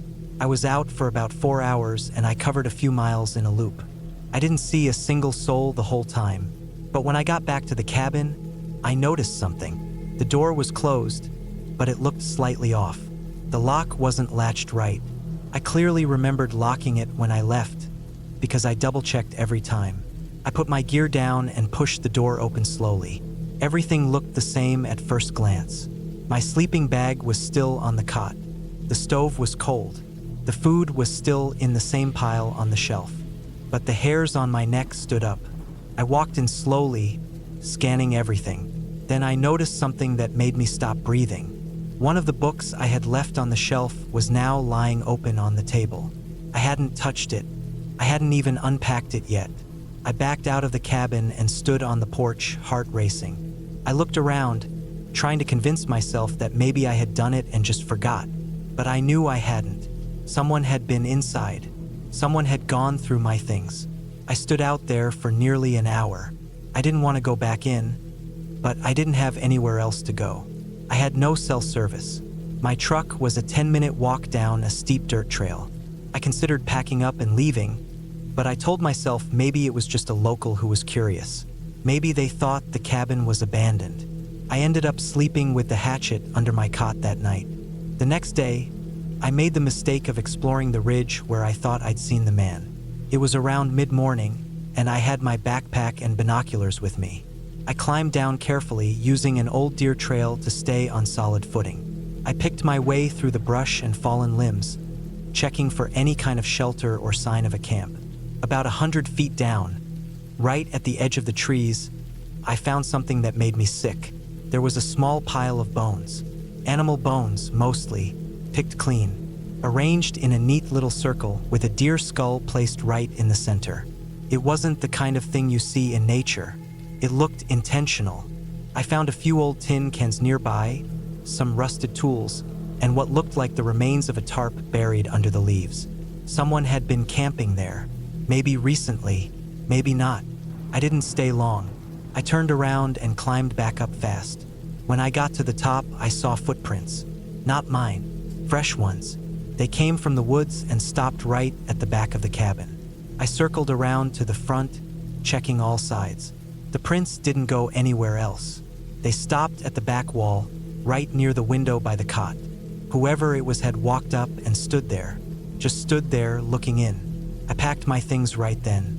I stuffed my sleeping bag, my food, my water bottles, everything into my pack. I didn't care how heavy it was. I wasn't going to spend another night there. I locked the cabin, walked straight to my truck, and left. But the story doesn't end there. 2 weeks after I got home, I received a call from the sheriff's department in that county. I had left my contact info with the person I rented the cabin from, and they passed it along to the authorities. Apparently, some hikers had gone past that ridge a few days after I left. They found a small dugout shelter made from fallen branches and mud. It was hidden under a thicket of trees near the deer trail.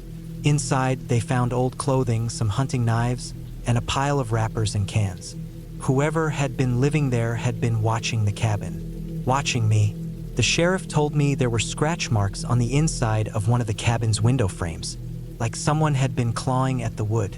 They didn't find the man. They never found him. They don't even know who he was. There were no prints on file. Nothing in the shelter that could identify him. Just a bunch of bones, scraps, and a notebook filled with symbols and strange drawings. None of it in English. I changed after that. I don't go hiking alone anymore. I don't stay in remote cabins. I don't even camp near tree lines if I can avoid it. Because now I know something I didn't before.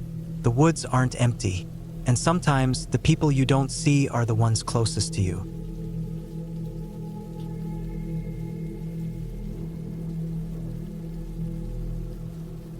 I didn't plan on staying in the cabin. It wasn't part of the trip. Actually, none of what happened was planned. I was just supposed to drive out to visit my cousin in Minnesota. That was it. A straight shot from Illinois, 6 or 7 hours max. Maybe more if I stopped for gas and food.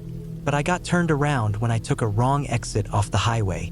It was already late afternoon, and I didn't realize how far I had drifted from the main road until my GPS went completely dead. First it started lagging, then the screen froze, and then the whole thing just shut off. At that point, I was somewhere in rural Wisconsin, surrounded by thick woods on all sides. I thought maybe I could find a gas station or someone to help me get back on track. I had passed a few small houses earlier, but nothing recently. The road narrowed the farther I drove. Gravel replaced the pavement, and eventually I was just coasting down a dirt trail that looked like it hadn't been used in a while. It was mid-October, and the trees were full of color. Orange, red, yellow, but none of it made me feel relaxed. The farther in I went, the quieter it got. Not peaceful quiet, just empty quiet.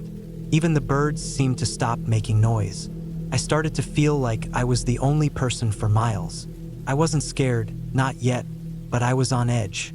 I kept thinking I'd see a farmhouse or another road sign, but nothing showed up. After another 10 or 15 minutes, I came to a clearing. That's where I saw the cabin. It wasn't abandoned. Not exactly. The structure looked old but still in decent shape. It had a tin roof, dark with siding, and one small window in the front. There was a stone chimney coming out of the side, and some chopped wood stacked near the door. It didn't look modern, but it didn't look broken down either. My first thought was that someone must live there, maybe a hunter or someone off the grid. I figured I'd ask for directions, maybe borrow a charger or get pointed to the nearest road. I parked off to the side, left the engine running, and walked up to the door. There was no name on the place, no sign, just a small faded number nailed above the frame. I knocked once, waited, knocked again. Nothing. I wasn't sure if I should knock louder or just leave. But it was getting late and the sun was already going down. The air felt cold in that sharp way it gets during fall in the north, where your fingers start to stiffen the minute you stop moving. I tried the doorknob. It wasn't locked. I didn't mean to let myself in, but I figured if someone was inside, they'd hear the door and come out. I stepped in and called out, but still nothing. The inside looked lived in, kind of, not in a clean or organized way. More like someone had left in a hurry or didn't care much about mess. There was an old couch pushed up against the wall, a table with a bunch of scattered tools and jars on it, and a small wood stove in the corner. There were shoes by the door, muddy and worn, and a coat hanging on a hook. I couldn't tell how long it had been there. I checked around to see if there was a phone or a map or anything I could use. No phone, no electronics, not even a radio. It was like stepping back in time. I went to the back of the cabin and found a small bedroom. Just a bed, a dresser, and some folded blankets. I looked around quickly and then came back out to the main room. Still no sign of anyone.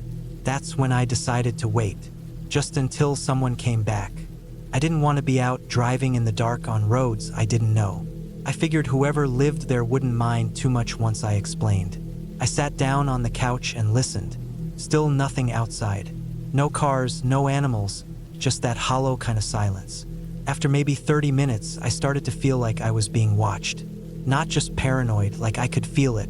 I got up and looked out the front window. Trees, that's all I saw.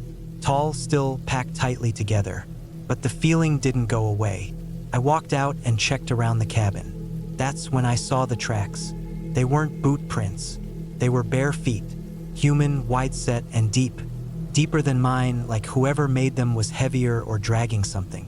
They circled the cabin once and then disappeared into the woods behind it. The dirt was soft from recent rain, so they were fresh, maybe a few hours old. They weren't mine. I had shoes on and I hadn't been out back yet. I started getting this tight feeling in my chest. I backed toward the cabin slowly, trying not to make noise.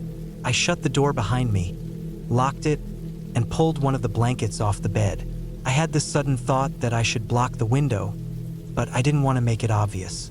Instead, I just stayed low on the couch, keeping an eye on the glass. The sun dipped below the tree line fast. Inside the cabin, it got dark. I didn't want to turn on any lights. I found some candles in a drawer and lit one, keeping it low near the floor. I didn't move much after that, just sat and waited, listening. It was maybe an hour later when I heard something outside.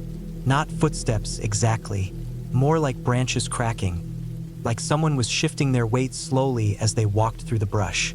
Then it stopped. I held my breath, every muscle in my body locked up. I stared at the window, not blinking. I didn't see anything, but then I heard it again, closer.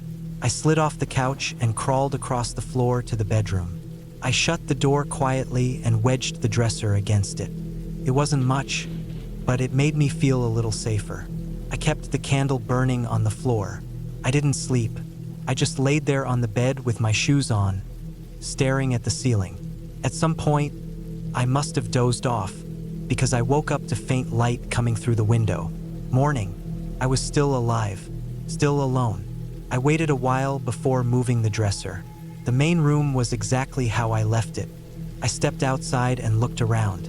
No new tracks, but the old ones were still there. I didn't waste any more time. I got in my car, turned the key, and nothing happened. Dead.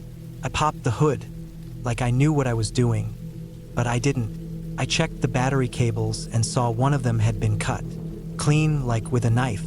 I looked around again. Trees. Nothing but trees. There was no cell signal, no charger, no map. I had no idea how far I was from the last main road. I packed what little I had in my backpack, filled my water bottle from the kitchen sink, and locked the cabin behind me. Not sure why. Habit, maybe. I left the car and started walking back the way I came. I tried to stay calm. I figured if I walked long enough, I'd hit a road or see another car. I walked for hours. My legs ached, and my back started to hurt from the weight of my bag. But the road didn't change, just more trees. At some point, the dirt path started to curve, and the trees got denser. I stopped and looked around. That's when I realized I wasn't sure if I was even walking the right direction anymore. I kept going anyway. The worst part wasn't being lost. It was the quiet. Still no birds, no wind, no rustling, just my footsteps. I stopped to drink water and eat a protein bar I found at the bottom of my bag. Then I kept walking. I didn't hear the cabin until I was right near it. That's how I knew something was wrong. There were noises coming from inside. Movement, shuffling, heavy footsteps. I dropped to the ground and crawled behind a tree. My backpack dug into my shoulders as I crouched low and tried to see through the trees. The cabin door was open. I didn't go closer. Couldn't. I just watched. After a few minutes, someone stepped out. He was tall, maybe 6'4" and wide. Not muscular, just big. Like his body didn't fit his frame right. He wasn't wearing a shirt, and his skin looked pale and rough, like it had been scraped or scarred in places. His head was shaved, and he moved slowly, like he was listening. He didn't look around like someone who was worried. He looked around like someone who knew. I stayed hidden behind the tree for a long time. I didn't even breathe fully, just took shallow gulps of air. He stepped back into the cabin and didn't come out again. After maybe 20 minutes, I crawled backward, then stood up and ran. I didn't follow the road this time. I cut through the woods, trying to head in the direction I thought the highway was. I ran until my legs gave out. Then I walked, then ran again. I scraped my arms on branches, twisted my ankle once, and fell hard enough to knock the wind out of me. I kept going. By some miracle, I hit a gravel service road, a little wider than the trail I'd been on. I followed it, limping now, not caring about the pain. 2 hours later, I saw a pickup truck. I hid until it passed, afraid it might be the wrong person. But the truck had a logo on the side. County Services. I ran after it, waving my arms like a lunatic. The guy inside took one look at me and opened the door. I collapsed in the seat. He asked me questions, but I didn't answer most of them. I just asked where we were. When he told me the name of the town, it didn't sound familiar. I was over 70 miles from the nearest highway. He drove me to the local sheriff's station. I told them everything. The road, the cabin, the tracks, the man. They didn't say much, just nodded. One of the deputies wrote stuff down. Then they drove out to the spot with me in the car. We didn't find the cabin. The road was there for a while, but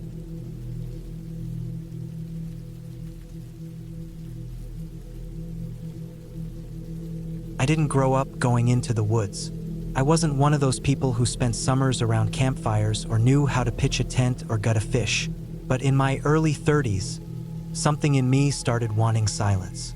Not the kind you get with headphones or background noise lowered, but real silence, the kind you find far from cars, away from buildings, away from everything. The kind of quiet where your thoughts stretch out. I figured a solo trip out to the woods could be that thing for me. I found the cabin on a rental site. It looked basic but decent. Just a rectangle of old wood with a steep metal roof and a chimney poking out the top. There weren't many pictures. Just a front shot, a photo of a small bed against a wall, a wood stove, and a single sink by a small window. No bathroom pictures, which seemed odd. But the price was low, and the description said it was perfect for writing, disconnecting, and resetting. The listing said it was deep in the northern hills, 20 miles from the nearest town. You had to park a few miles away and hike the rest. I didn't think much of that at the time. I just thought it would be good to walk. I rented it for 10 days. I planned to bring enough food and supplies to last the full trip. I told a few people where I'd be, but not many. I didn't want anyone checking in. I wanted to see what I was like without a phone, without work, without internet. Just me, the trees, the sky, and the quiet. The day I got there, it was already late afternoon. I drove my car up as far as the gravel path would let me and parked near a rusted-out gate with a small wooden sign that just said "Trail" nailed to a post. I hoisted my backpack, which was heavier than I expected, and carried 2 bags of groceries. It took me about an hour to hike up to the cabin. It didn't look like much when I got there. The paint was chipped. The steps creaked. There were a few old cigarette butts scattered on the porch, which didn't match the vibe of the rental description. But I was tired, sweaty, and just glad I made it. The sun was starting to lower, and the long, thin shadows of trees stretched across the clearing where the cabin sat. Inside, it smelled like dry wood and dust. There was a mattress on a short bed frame, a small shelf of random books, some with pages curled from moisture, and an old battery-powered lantern. There was no electricity, no plumbing. A narrow wood stove stood near the corner with a small stack of logs next to it. There were 2 chairs, one by the bed, the other by the window. There was a journal on the shelf with a pen in it, a few entries written by previous visitors. The bathroom was just a wooden outhouse about 50 yards into the woods. No door, just a crooked opening with a curtain made from some old tarp that barely moved in the breeze. It wasn't what I'd hoped for, but I wasn't gonna back out now. I come this far and I didn't want to look soft. The first night was quiet, almost too quiet. The kind of quiet where you hear your heart beating when you lie still. I didn't sleep much. Every sound outside, branches creaking, leaves shifting, the distant cry of something. I heard it all, but I chalked it up to nerves. City ears weren't used to the wilderness. The second day I settled in. I organized my food, made some oatmeal, read a few pages of a book I brought, and tried writing in a notebook. The silence started to feel good, calming. The trees swayed slow outside. I took a walk around the nearby trail. There was a tiny creek about half a mile away. I sat there for a while, just watching the water go by. That night, something woke me up around 3. A thud against the wall of the cabin. Then another. I froze. I sat up slowly in the dark, ears straining. The thuds weren't loud, just enough to make me hold my breath. I didn't move. Could have been an animal, maybe a deer bumping the side, but it sounded higher up, like something taller than a deer. I waited. After a minute or 2, it stopped. I convinced myself it was just branches or something falling. The wind had picked up. I lay back down and eventually fell asleep again, though it was light by then. Day 3, I noticed something odd. Near the outhouse, the tarp had been pulled down. It wasn't windy enough to do that. It was tucked behind a tree like someone had intentionally removed it. I thought maybe it had fallen and the wind dragged it, but it was way too tucked back to be natural. Still, I didn't want to overthink it. I hung it back up and let it go. That evening, I was sitting inside, finishing a can of beans I'd heated over the stove when I heard footsteps outside. Slow, one after another. They stopped just outside the front wall. I didn't move. I held my breath again. The footsteps didn't circle the cabin. They just stopped. Then came the sound of breathing. I swear I could hear someone breathing just outside the thin wall. Not animal breathing, human breathing. The soft in and out you hear when someone stands close. I stayed frozen for what felt like an hour. Then it went quiet again. I didn't sleep that night. I kept the lantern on low and sat in the chair by the bed. I didn't hear more footsteps, but I couldn't stop thinking about what I'd heard. I tried to tell myself maybe it was just my imagination. Being alone out there, no phone, no connection. Maybe my mind was starting to crack a little. Maybe I was hearing things that weren't there. But the next morning, I found footprints in the dirt by the front steps. Big ones, not boots, bare feet. They weren't mine. I hadn't walked barefoot outside since I arrived. The prints were fresh, damp soil, toes dug into the ground like someone had stood there for a while. I felt sick, not scared in the horror movie kind of way, but in the real life, this isn't right kind of way. Like when you realize someone's been in your apartment when you were out. I told myself again that it could have been a hiker, maybe someone lost. But why would someone hike barefoot? Why would they be standing outside the cabin in the middle of the night? I started locking the cabin door at night after that. Not that the lock was any good, just an old latch you could probably pop open with a butter knife. But it gave me the illusion of safety. Day 5, I was walking the same trail I'd gone down before, and I saw something off to the side, something shiny on a tree trunk. I went closer and saw a metal nail hammered into the bark, with a piece of blue string tied to it, hanging down, about eye level. It didn't make sense. It looked too intentional. I looked around and noticed more, thin pieces of string tied to trees, spaced out about every 30 feet, almost like markers. They weren't there before. I was sure of that. I would have noticed. I followed them for a while. They led down the slope into a thicker part of the woods, away from the cabin. The deeper I went, the less I liked it. The trees started to crowd together. The sunlight barely came through. I stopped when I saw what looked like a small pile of bones on a rock. Tiny bones. Maybe animal, maybe not. I turned around. I walked fast back to the cabin. That whole walk back, I kept hearing twigs snapping behind me. Not like an animal running, but like someone walking, slow, just far enough back that I couldn't see them if I turned suddenly. I made it back and locked the door again. I didn't go out for the rest of the day. I stayed inside and listened. That night, it was worse. I was in bed, trying not to breathe too loud, when I heard something on the porch. Slow steps, wood creaking, then the sound of the doorknob moving. Soft rattling like someone was testing it. It stopped, then a voice. Just one word. My name, spoken in the slowest, calmest way. Not shouted, just said. It was like ice in my veins. I didn't move. I didn't breathe. I didn't make a sound. I waited for hours. I didn't sleep at all. At first light, I packed everything. Shoved my food into bags, stuffed my notebook and supplies into my pack, and I left. I didn't even use the trail. I just started moving straight through the woods, toward the direction I thought my car was in. I didn't care if I got lost. I just needed to move. After about 40 minutes, I found another trail. Not the one I used coming up. This one looked old, overgrown. I followed it downhill, hoping it would lead to a road. Then I saw the cabin again, but it wasn't the same one. It looked almost exactly like it, but older, smaller. The windows were broken. The roof had partially caved in. I realized it was a different cabin, but only by a little. Same basic layout, same wood siding, same kind of porch. That's when I understood. There were more of them, scattered in the woods. I didn't go near that one. I kept walking, kept going down. I started to see bits of trash, old cans, wrappers. Then I found an old fire pit, black with ash, a broken chair. Who else had been out here? I walked for hours that day. I stopped only to drink water and kept going until the trees started to thin and I heard the faint sound of cars.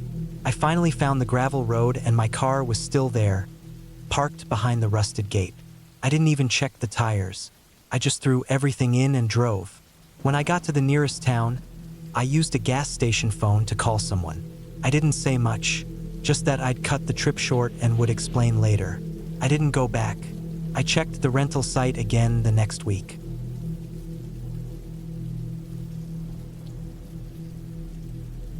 I had been planning the trip for months before it actually happened. I needed time away, time without notifications, people, or noise.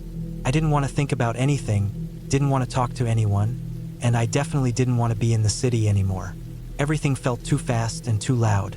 I had some savings, and I didn't care about spending a little extra for peace. So I booked a week in a remote mountain cabin. Nothing too fancy, just a small wooden place deep in the forest with no Wi-Fi, no cell signal, and no neighbors for miles. Took me over 5 hours to drive there. The last hour was on a narrow dirt road that twisted through the trees like it had been carved out by hand. My tires kicked up gravel, and the branches slapped the sides of the car. I remember thinking, as I finally saw the cabin come into view, that it was exactly what I had pictured. Small porch out front, single window facing the trees, smoke pipe on the roof, a solar panel and a big water tank in the back. Nothing but woods all around. Total silence. I parked, grabbed my bags, and stepped onto the wooden porch. Creaked under my feet.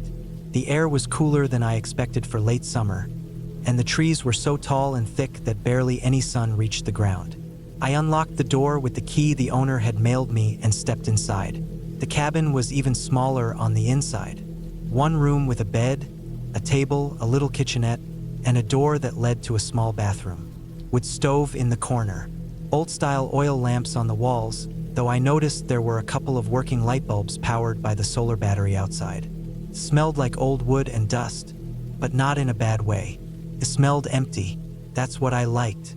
I unpacked, made myself something quick to eat, and spent the evening sitting on the porch doing nothing, just breathing, watching the trees move in the wind. No car sounds, No voices, just wind, birds, and the soft groan of trees shifting. When the sun went down, it got dark, really dark. I couldn't see anything beyond a few feet. The woods turned into a black wall. I didn't stay out there long. That night, I slept harder than I had in months. No dreams, just quiet and darkness. The next day, I did what I had planned. Nothing. Walked a little, sat outside, ate slowly, didn't check my phone because it was useless up here. I took in everything. The sound of the birds, the texture of the bark on the trees, the smell of pine and moss. The quiet made my head feel lighter.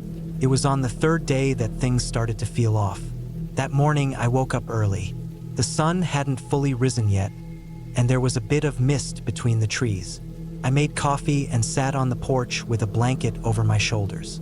I was staring at the woods like I had been doing every morning, but this time something was different. There were footprints in the dirt.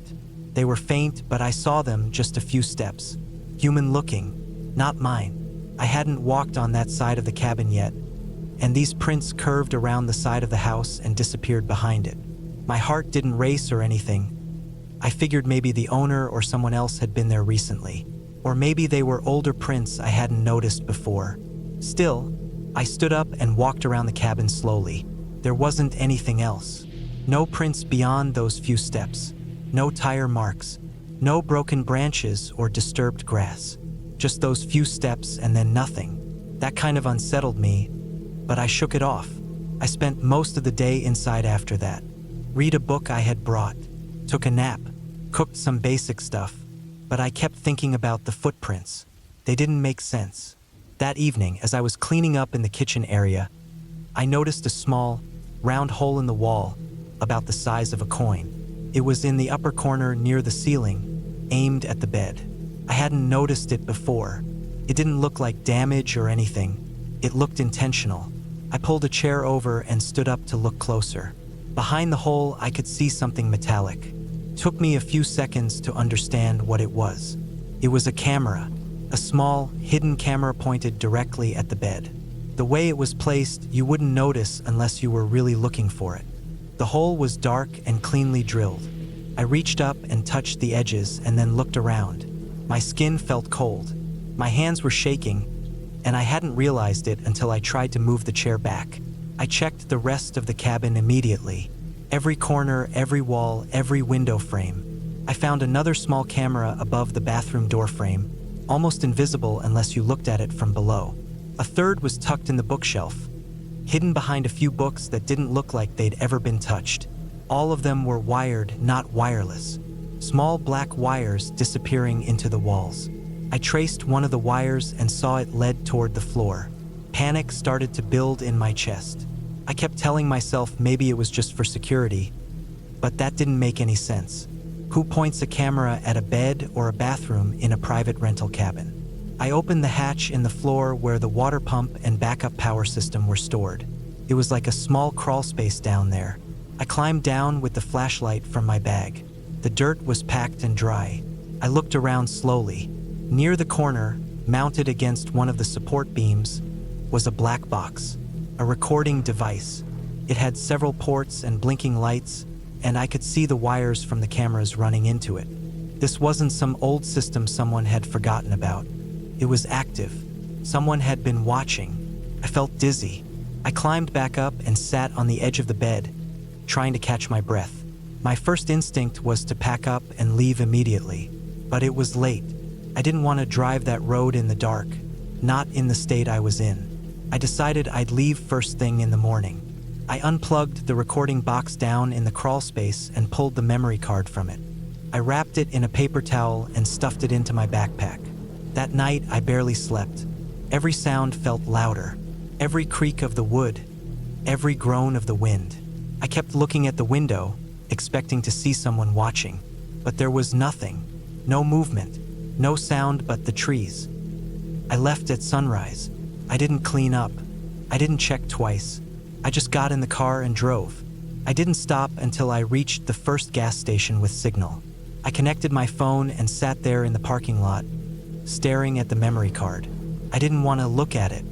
Eventually, I mailed the card to myself using one of those padded envelopes from the station store. I didn't know what else to do. I didn't even know if I wanted to see what was on it. I didn't call the police. I didn't tell anyone yet. I just went home. A week later, the envelope arrived. I stared at it for a long time. Then I plugged it into my laptop. There were over 200 video files. Each file was labeled with a date and time. The oldest was from more than 6 months ago. The most recent were from my stay, up to the moment I had unplugged the box. I watched some of them, not all, just a few. There were people, different people, all staying in the cabin. Some alone, some in couples, all of them being recorded. Some during the day, some while sleeping, some while showering. One video made me stop completely. It showed a man standing just inside the tree line at night watching the cabin. I couldn't tell who it was. The video was from the camera in the bookshelf. The man didn't move. He just stood there for hours. And then another video. One night before I found the cameras, while I was asleep, a shadow moved across the wall. Not a trick of light. Someone had come inside. You could see the front door open slowly, someone step in, and then out again a few minutes later. I slept through it. I watched that one over and over. I went to the police. I brought the footage, the memory card, the exact location of the cabin, everything. They took it seriously. There were other reports, apparently. Some people had suspected something but hadn't found proof. I had proof. They went out there. The place was empty. No one in the area. The owner's contact info had been fake. The name on the listing wasn't real. The payment trail ended in a dead end. But the equipment was still there. Cameras, wiring, everything I had found. They told me they were opening a full investigation. They said I had done the right thing, but I didn't feel right. It's been 8 months since then. I still don't sleep right.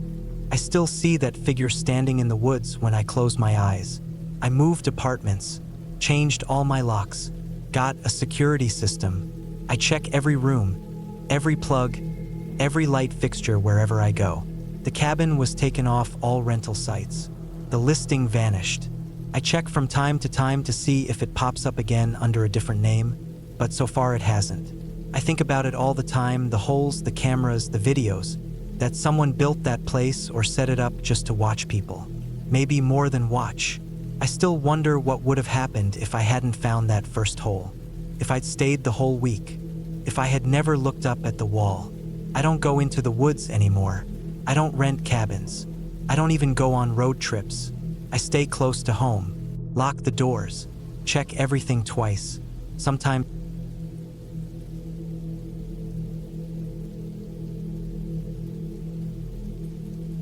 it was late September when I drove up to the cabin. I had taken a few weeks off work because I was feeling burnt out. Nothing serious had happened, but everything had started to feel too much. The emails, the noise, the lights, the pressure. I just needed a break. I remembered the old cabin my uncle had left behind. It was tucked deep in the woods, far from any main roads. It hadn't been used in years, but it was still there, still standing. I had the keys and I knew it had the basics. No internet, barely any phone service, no distractions. Just trees, quiet, and space to breathe. That's exactly what I thought I needed. The drive there was long and slow. The road narrowed after I passed the last small town, and the trees thickened. The air smelled of dry leaves and pine. I stopped once at a gas station to fill up the tank and grab some supplies. Mostly canned food, bottled water, and coffee. I also bought a small bag of tools just in case something needed fixing. The man behind the counter barely looked up when I paid. There weren't many people around. It felt like the whole area was empty, even though I knew it wasn't. Maybe it was just the quiet that made everything feel distant. When I finally reached the cabin, the sun was already going down. The light hit the trees at an angle that made the shadows look longer than usual. I parked the car at the edge of the clearing and stepped out. Everything looked the same as I remembered. The wood siding had faded and darkened with time. The windows were dusty but intact. The roof sagged slightly near the edge, and a few steps creaked as I walked up the porch. I unlocked the door and pushed it open. The hinges groaned. and a wave of stale air came out. Inside, it was cold. The air was still. Dust floated in the light from the open door. I stood there for a moment, listening. There was nothing, no buzzing, no humming, no distant traffic. Just the sound of my breathing and the wind brushing through the trees outside. The cabin had one main room, a small kitchen, a bathroom, and a bedroom off to the side. It was simple. The furniture was old but solid. A small table, 2 chairs, a couch, and a narrow bed with a thin mattress. I lit a few candles I had brought, checked the place for any animal signs, and opened a few windows to air it out. The place seemed untouched. A layer of dust was on everything, but nothing looked disturbed. I unpacked my stuff, made a quick meal, and sat at the table in the dim candlelight. I ate in silence, letting the calm sink in. That first night, I slept better than I had in months. No alarms, no streetlights through the window, no neighbors talking outside. Just darkness and quiet. Felt like the right place to be. The next few days went by slowly. I spent the mornings walking in the woods, breathing in the crisp air. The leaves had started to turn yellow and red. The forest felt alive in a way that cities don't. I saw deer, squirrels, and once even a fox that darted across the trail ahead of me. I kept my phone off most of the time. I read old books I found on the shelf and drank coffee on the porch, watching the fog lift from the trees each morning. I felt myself slowing down, finally. One morning, about a week in, I noticed something strange. I had decided to clean the place up a bit more, to make it feel more like home while I was there.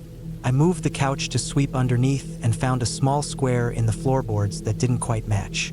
It was subtle, a panel about 2 feet wide, with thinner seams than the rest. I ran my fingers along the edges. There was no handle, but when I pressed down on one side, it tilted slightly. It was a trapdoor. I wasn't sure why I hadn't remembered it. Maybe it had been covered all these years. My uncle never mentioned anything about it. I had stayed at the cabin as a teenager a couple of times, but I never explored it much. I looked around for something to pry it open and found a flathead screwdriver in the small toolbox I'd brought.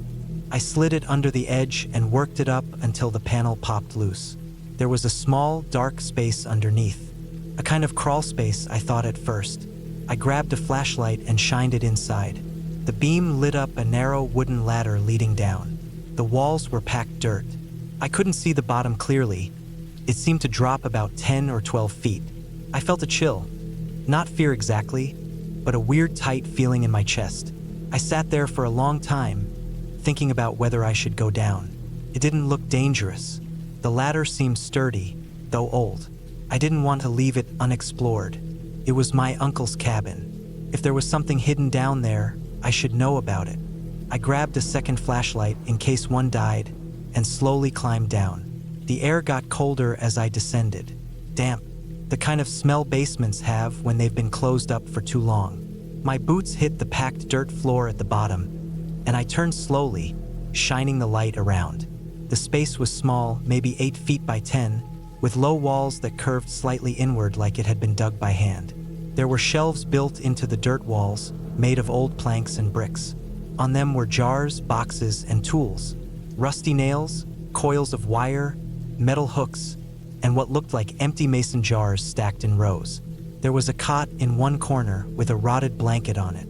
A small chair and a crate sat near the middle. What bothered me the most was how clean it was. Not clean in a fresh way, just untouched. No spider webs, no animal droppings, no signs that anything had disturbed it for years. But it wasn't dusty like the rest of the cabin. Felt preserved. I spent nearly an hour down there, looking through the boxes. Most were filled with old supplies. Candles, matches, cans of food so rusted they looked solid. One box held notebooks. I picked one up and flipped through it. The pages were full of numbers, scribbled lines, dates. No explanations, just dates and times. One entry would say April 9th, 3:16 a.m. to 3:23 a.m., and then the next would be another time range. Dozens of pages like that. I didn't know what to make of it. There were no names or notes, just cold time slots. I put it back and climbed out, pushing the trapdoor closed behind me. That night, I couldn't sleep. I kept thinking about the room below. Who built it? Why was it hidden? Why would someone need a secret space like that, fully stocked with a cot and detailed logs of time? My uncle had been quiet, but he wasn't strange. At least not that I knew. He died alone, heart failure they said, and the cabin passed to me in his will. I hadn't thought much about it. Now I wondered if there was more to his story. I left the trapdoor shut, but I couldn't stop thinking about it. I didn't tell anyone. I didn't even bring my phone out to take pictures. Something about it felt like it needed to stay quiet. But the next night, something changed. I woke up at 3:21 a.m. I didn't set an alarm. I didn't even have a clock that showed seconds. But I opened my eyes and felt like I was supposed to be awake. The room was dark. The candle I had lit before bed had burned out. The air felt colder than usual. I sat up, heart beating a little faster. I listened. There was a sound. It was faint, a kind of tapping like metal on wood. Slow, steady. It was coming from below. I got out of bed and stood still for a long time, just listening. The sound stopped. Silence again. I stayed awake until dawn. The next day, I opened the trapdoor again. I climbed down with both flashlights and a small hammer tucked in my belt. The space looked exactly the same. Nothing moved, nothing added. I checked every shelf, every box. I even opened the notebooks again, flipping to the last entry. It was yesterday's date.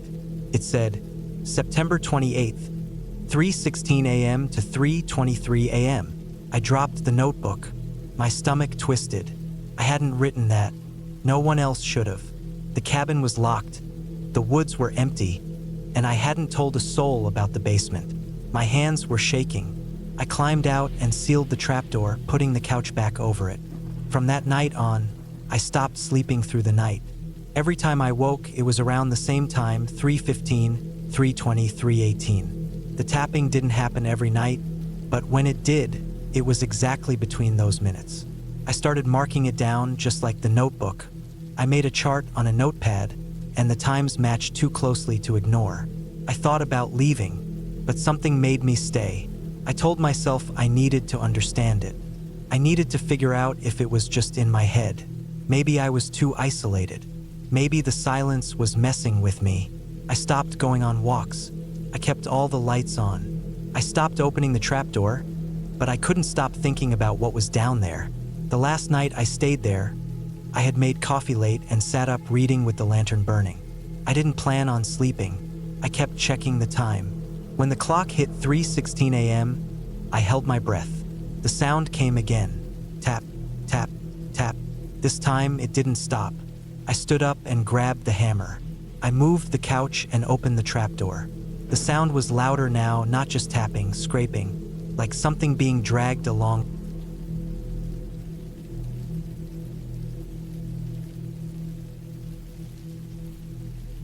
I was tired of everything.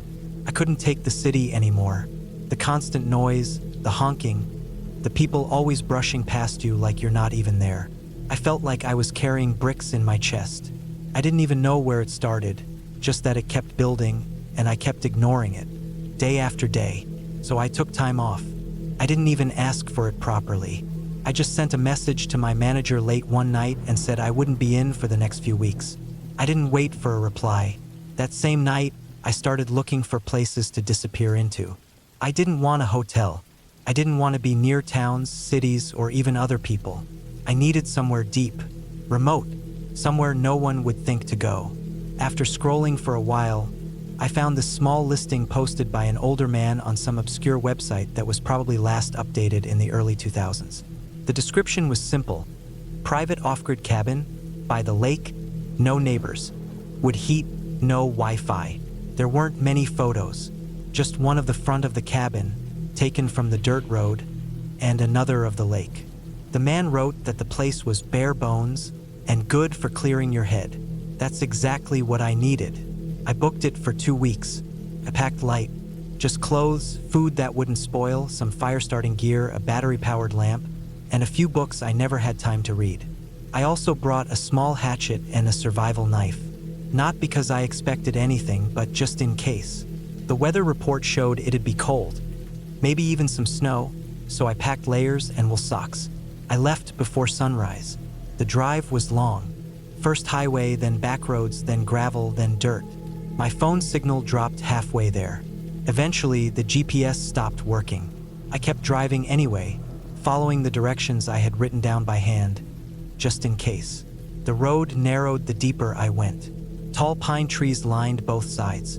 No signs, no other vehicles, just dirt and the occasional rusted fence post. After nearly 8 hours of driving, I found the turnoff. A barely visible path marked by an old tire hanging from a tree branch. I followed the path for a while, slowly, twisted through the trees like a snake. Eventually, it opened into a clearing, and there it was, the cabin. It was smaller than I imagined. Just one story, faded wood siding, tin roof with patches of rust, one small chimney poking out. The lake was maybe a 5-minute walk down a path behind the cabin. There was a shed off to the side, half covered in moss. Everything was still. No birds, no wind, just quiet. I parked the car and got out. My boots sank slightly into the damp ground. The air smelled like wet bark and cold dirt.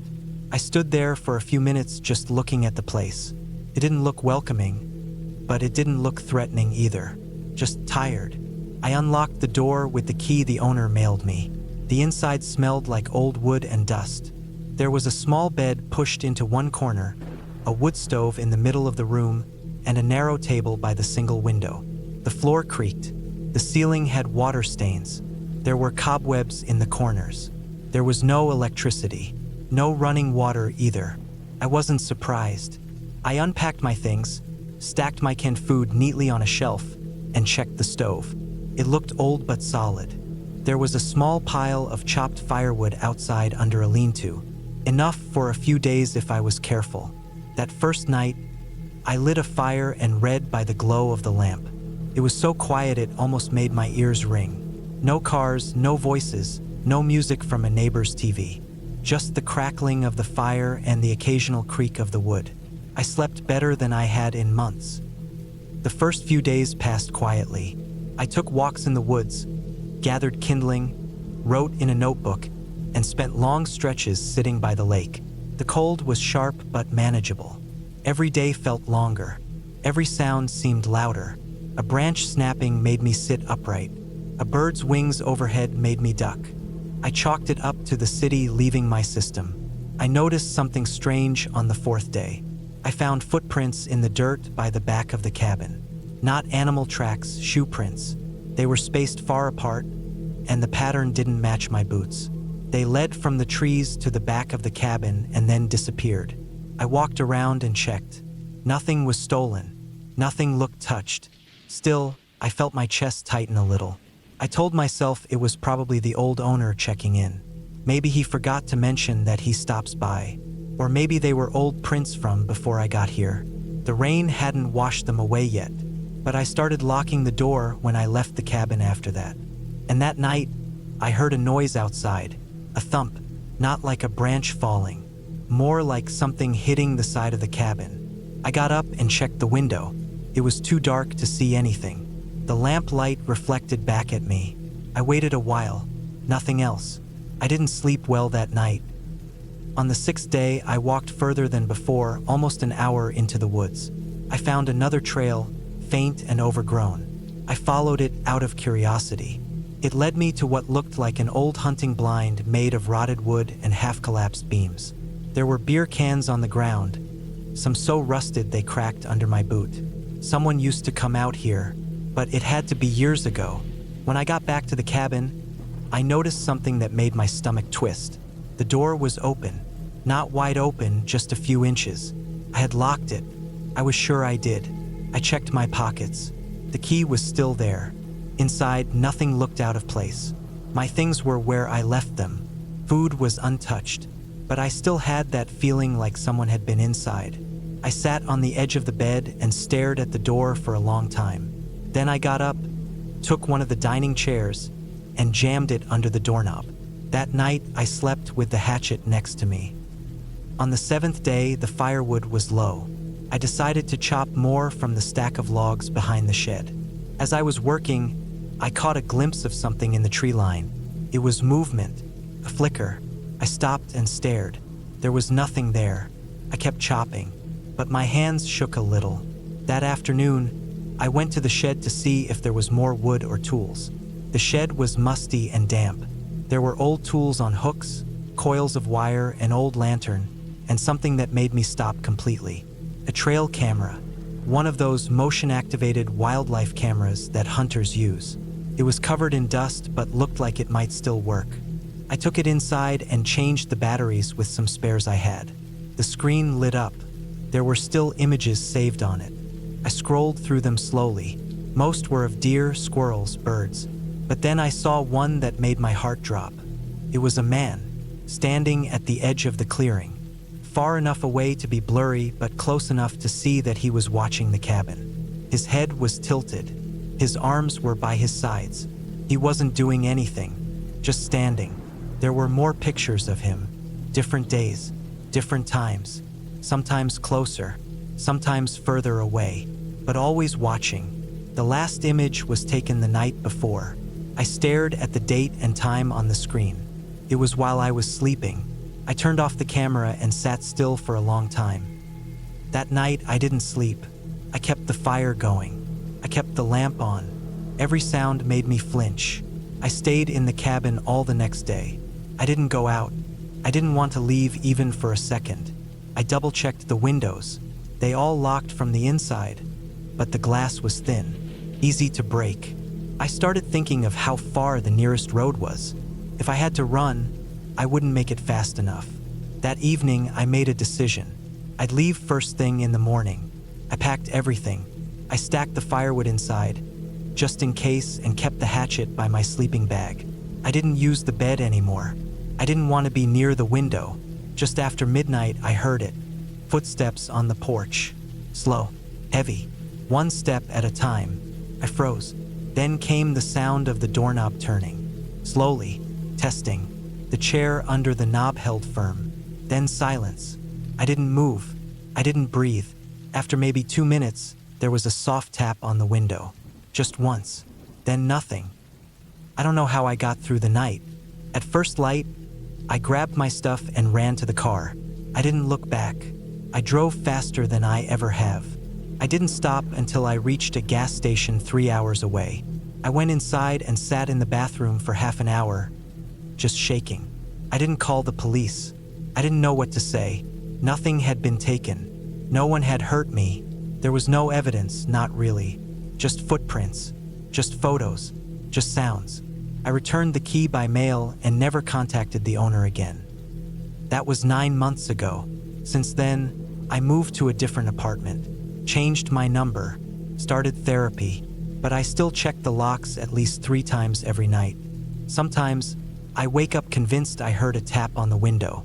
I know I was never alone in that place, and I know that whoever was out there knew exactly where I was.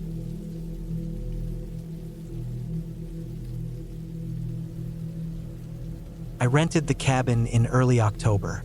It was up in the hills just outside a small town in Montana, the kind of place with only 1 gas station, 2 diners, and a post office that still ran on handwritten ledgers. The listing online said it was perfect for people who liked peace and quiet, and that's exactly what I was looking for. I'd been working nonstop for the past few years. Too many late nights, too much stress, and I thought getting away from everything for a while would help me clear my head. The cabin was about 25 minutes from the nearest town, and the road that led to it was barely a road at all. Just a bumpy gravel path with patches of mud and sharp turns that made driving feel like a challenge. It had rained 2 days before I arrived, and my tires spun twice on the way up. But I made it. The place was as quiet as I'd hoped. No neighbors, no cell reception, just trees and hills and the sound of wind in the branches. It was a single-story cabin, built from old logs that had turned gray over time. It had 1 bedroom, a kitchen with a small table, a bathroom with a weak shower, and a screened-in porch that looked out toward the ridge. That ridge became important later, but at the time I didn't think much of it. Just another part of the landscape. I unpacked my stuff that first day and settled into a kind of routine. I woke up with the sun, made coffee on the old gas stove, and spent most of the day either walking in the woods or sitting on the porch with a book. I brought a few groceries with me, canned soup, pasta, oatmeal, things that would last, and made small meals at night. I didn't need much. The first 3 days were peaceful, the kind of peace that makes you forget time is even passing. The sky was a little overcast most days and the wind was cold, but I liked that. I liked being able to wear a thick sweater and hear the wind whistle through the trees. It felt like I was in a different world, and it made me feel like I was finally getting a break from everything back home. But on the 4th day, I noticed something strange. It started in the morning. I was standing on the porch with a mug of hot coffee, watching the mist lift off the ridge. There was a thin line of fog that sat just above the tree line, and as I watched it, I saw something move. First, I thought it was a deer. It was tall and brown and stood still at the very edge of the ridge, half hidden by the trees. But when I squinted at it, I realized it wasn't a deer. It was a man. He wasn't walking or moving, just standing there, facing the cabin, far enough away that I couldn't see his face, but close enough that I knew he was watching. I stared at him for maybe half a minute, waiting for him to turn or wave or do anything that made sense. But he just stood there. Then, slowly, he turned around and walked back into the trees. That was it. I didn't know what to think of it. Maybe he was a hunter. Maybe he was a hiker who wandered off trail. Maybe he saw smoke from my chimney and came to check it out. I tried to brush it off, but something about it bothered me. Something about the way he stood there so still, like he had been there for a long time before I even saw him. Later that day, I walked to the ridge. It took about 20 minutes to get there, maybe longer because the trail was narrow and covered in dead leaves. When I reached the spot where I thought he had been standing, I looked around. I didn't see any boot prints, no signs of anyone being there, just dirt and roots and patches of dry grass. The trees were dense on that side, so I didn't try to go further in. I just stood there for a while and looked back toward the cabin. From that spot, you could see the porch. You could see the windows, the roof, the whole front side of the place. It made me feel strange to know that someone had been watching from there. Not walking by, not camping, just watching. I went back to the cabin and locked the door, even though it was the middle of the day. I had a small hatchet I used for splitting firewood, and I leaned it next to the door just in case. I didn't have a gun. Never thought I'd need one. That night, I didn't sleep well. I kept thinking I heard things outside. Twigs snapping, footsteps crunching leaves, the soft creak of the porch. I told myself it was animals, probably raccoons or deer, but I stayed up until 3 a.m. anyway, staring at the ceiling, listening. The next day was colder. The sky was dark and heavy like it was going to snow.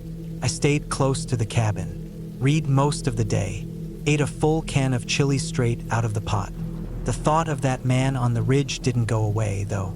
Every time I passed by a window, I found myself looking out toward the trees. That afternoon, I walked around the perimeter of the cabin. There was a line of dirt about 20 feet from the house where I had cleared some brush when I first got there. I noticed something odd in that dirt. A long, straight mark, like someone had dragged something heavy across it. It wasn't there the day before. It went from the back of the cabin into the woods. I followed it a little way, maybe 30 feet, until the trail vanished into thicker brush. It was probably an animal, maybe a bear, but I had this feeling in my stomach like I didn't believe that. That night, I did something I hadn't planned on doing. I moved a chair into the small bedroom and sat by the window that looked out toward the ridge. I left the light off and waited, just in case the man came back. Around 1:30 a.m., I saw him again. Same spot, same posture, standing at the tree line, facing the cabin. No flashlight, no movement, just standing there.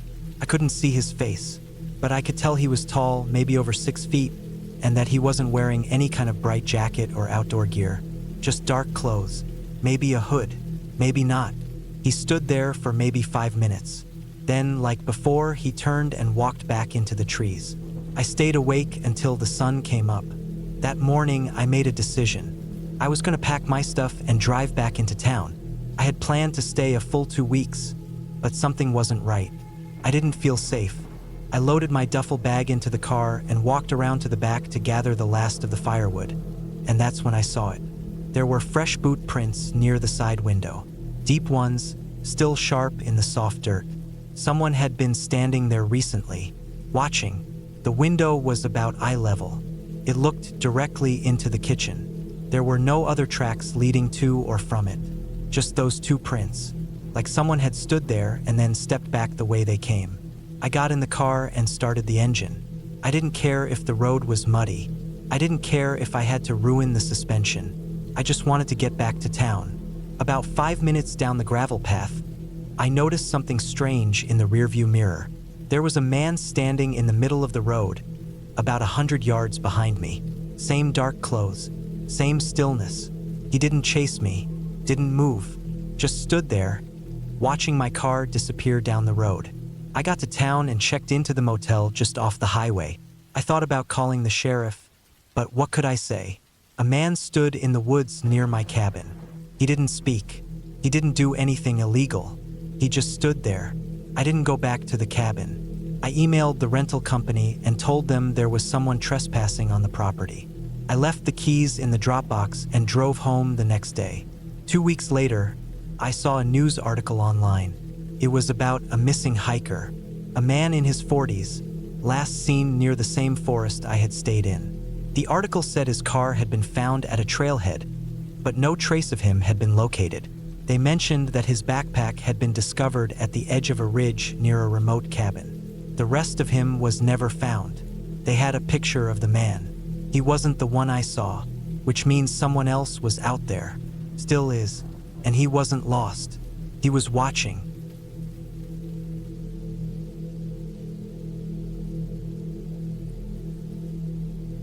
I hadn't planned to spend 10 days in the mountains by myself. Not like this. My friend Cameron had bought an old cabin a few miles off a Forest Service road in a quiet corner of the mountains, maybe an hour and a half from the nearest gas station. It was supposed to be a project, something fun we could work on during summer weekends. Fix it up little by little. New paint, replace broken windows, sand and stain the wood. Maybe put in a propane line. Nothing fancy, just bring it back to life. But a week before our first real work trip, Cameron got sick. Nothing serious, just some kind of chest infection, but he couldn't make it. He didn't want to postpone though, said I should go up alone and at least get the tools and supplies unloaded. Maybe clean out the inside and get a head start on the insulation. He'd join me halfway through the week if he felt better. So I agreed. I drove up there with my truck packed full of tools, rolls of insulation, new locks, a camping stove, and a week's worth of canned food. The drive took about 4 hours. 2 of those were on regular highway. The rest was winding through thick pine forests on narrow gravel roads, climbing higher into the hills where cell phone signals faded out and the sky looked sharper, clearer. The last 3 miles were slow.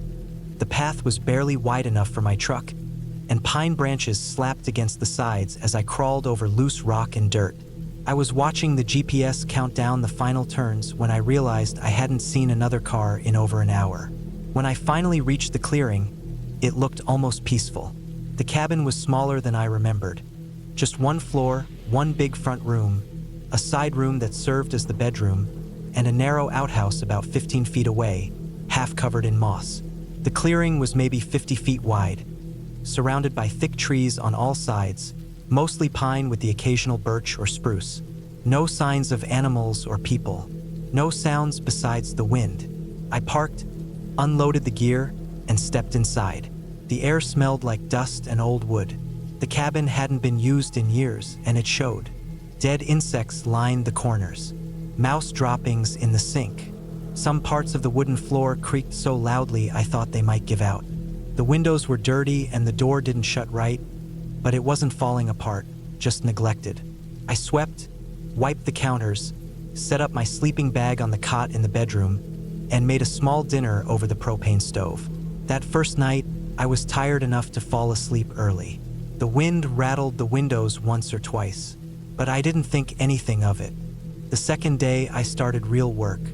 I opened up all the windows, aired the place out, removed old insulation from the bedroom walls, cut new pieces to size, and tacked them in with a staple gun.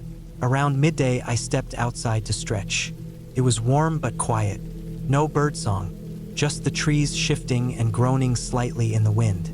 When I walked around the back of the cabin, I noticed something I hadn't seen before: a path.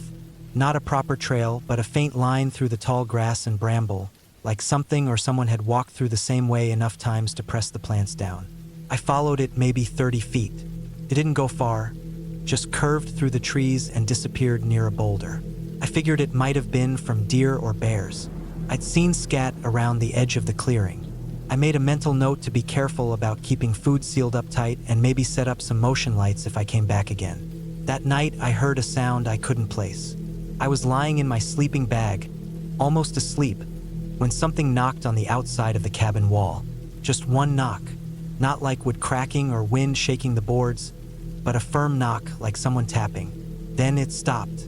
I sat up and listened. Nothing. I thought maybe a branch had fallen, or maybe some kind of bird flew into the wall. I got up, turned on my flashlight, and stepped outside barefoot in the cold. Walked around the cabin. Didn't see anything. No branches on the ground. No animals. The woods were completely still. I went back inside and tried not to think about it. Told myself not to be paranoid. It was easy to imagine all kinds of sounds out here. No traffic, no white noise, just silence. Even the ticking of my wristwatch sounded unnaturally loud in the quiet. By the fourth day, things started to feel off. I was outside hauling boards from the truck when I noticed tracks near the side of the cabin. At first I thought they were mine, but the pattern was wrong. These were deeper, wider, not boots, almost like bare feet, but large and uneven.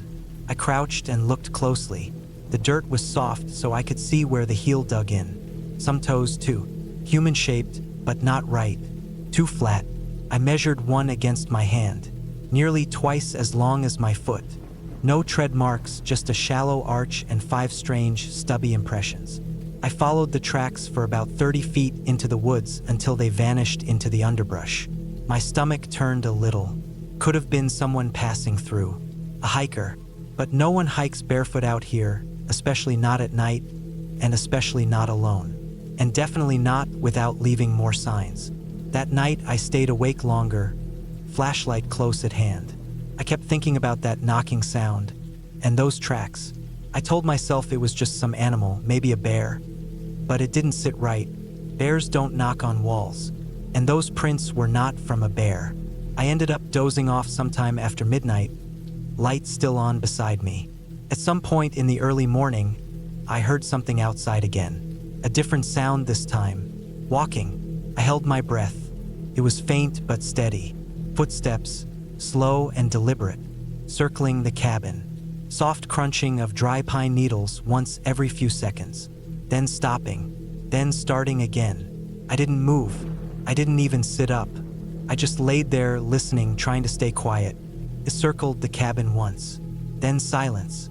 I stayed like that until sunrise. By morning, I felt shaky. My appetite was gone. I looked around outside and found more of those same footprints near the back wall. This time, they led from the tree line to the cabin and then back again. I locked the door, even though I knew it wouldn't help much. The thing, whatever it was, hadn't tried to get in. But it had come close. Watched. Circled. Maybe stood outside while I slept. That whole day, I couldn't focus. I tried to keep working, unpacking paint, checking the wiring, but every little sound made me flinch. A squirrel on the roof made me jump so hard I dropped a can of nails. I kept thinking, should I leave?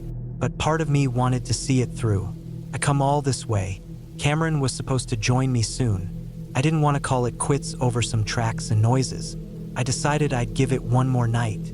That was a mistake. Around dusk, I set up a small motion sensor I had in the truck. Just a basic tool we used to test security lighting. It would trigger a loud beep if something passed in front of it. I placed it facing the path near the back of the cabin. Then I stayed inside, flashlight and knife beside my sleeping bag. I didn't turn off the lights this time. At around 2:30 in the morning, the motion sensor went off. Just one loud beep, echoing into the trees. I jumped up, heart pounding, and pointed my flashlight toward the window. I couldn't see anything, just trees. Then the sensor beeped again, and again. 3 times, spaced apart like something was pacing just beyond the tree line. I didn't go outside. I stood near the window, light off, trying to peer through the reflection. It was too dark. My flashlight wasn't strong enough to reach far. Then I heard it, scraping, right against the wall of the cabin, like fingernails dragging over the wood. Not claws, not an animal. Fingernails. It moved from one corner of the wall to the other. Slow, deliberate. Then it stopped. The scraping was replaced by tapping. Not knocking this time, tapping. Just above the window, rhythmic and slow. My whole body was locked up. I didn't move. I didn't speak. I didn't breathe too loud. I just stood there in the dark until the sound stopped. I don't know how much time passed. An hour, maybe more. I sat in the corner with my flashlight in one hand and the knife in the other, staring at the door. The motion sensor didn't go off again. By morning, it was gone. No sounds, no tapping, no scraping. But when I stepped outside after sunrise, I saw something that made my blood run cold. On the wall, above the window, for long scratches, shallow but deep enough to mark the wood. And in the dirt below the window, dozens of those strange footprints. Not just walking, standing still, like someone had just stood there for hours, watching. That was the last night I stayed. I didn't wait for Cameron. I packed everything into the truck by noon, bolted the cabin shut, and left a note on the table. Don't stay here alone. I didn't stop until I hit pavement again. No part of me looked back. Not even once. Cameron called me the next day. He sounded better, said he was almost ready to drive up and meet me. I told him everything. He laughed at first, thought I was joking. But when I sent him the pictures of the footprints and the claw marks, his tone changed.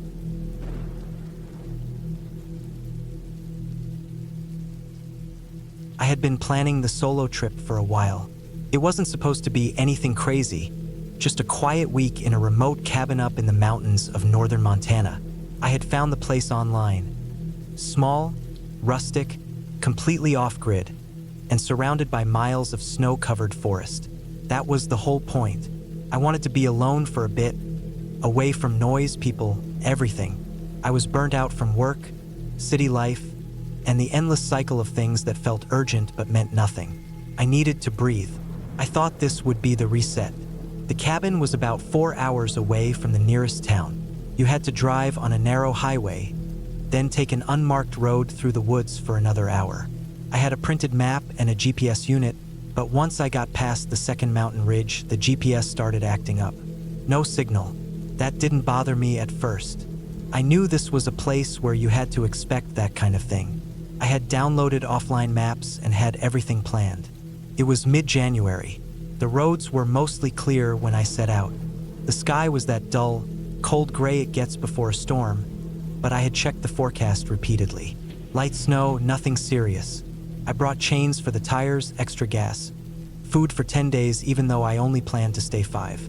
I brought a portable generator, a battery bank, and plenty of firewood. I had thought of everything.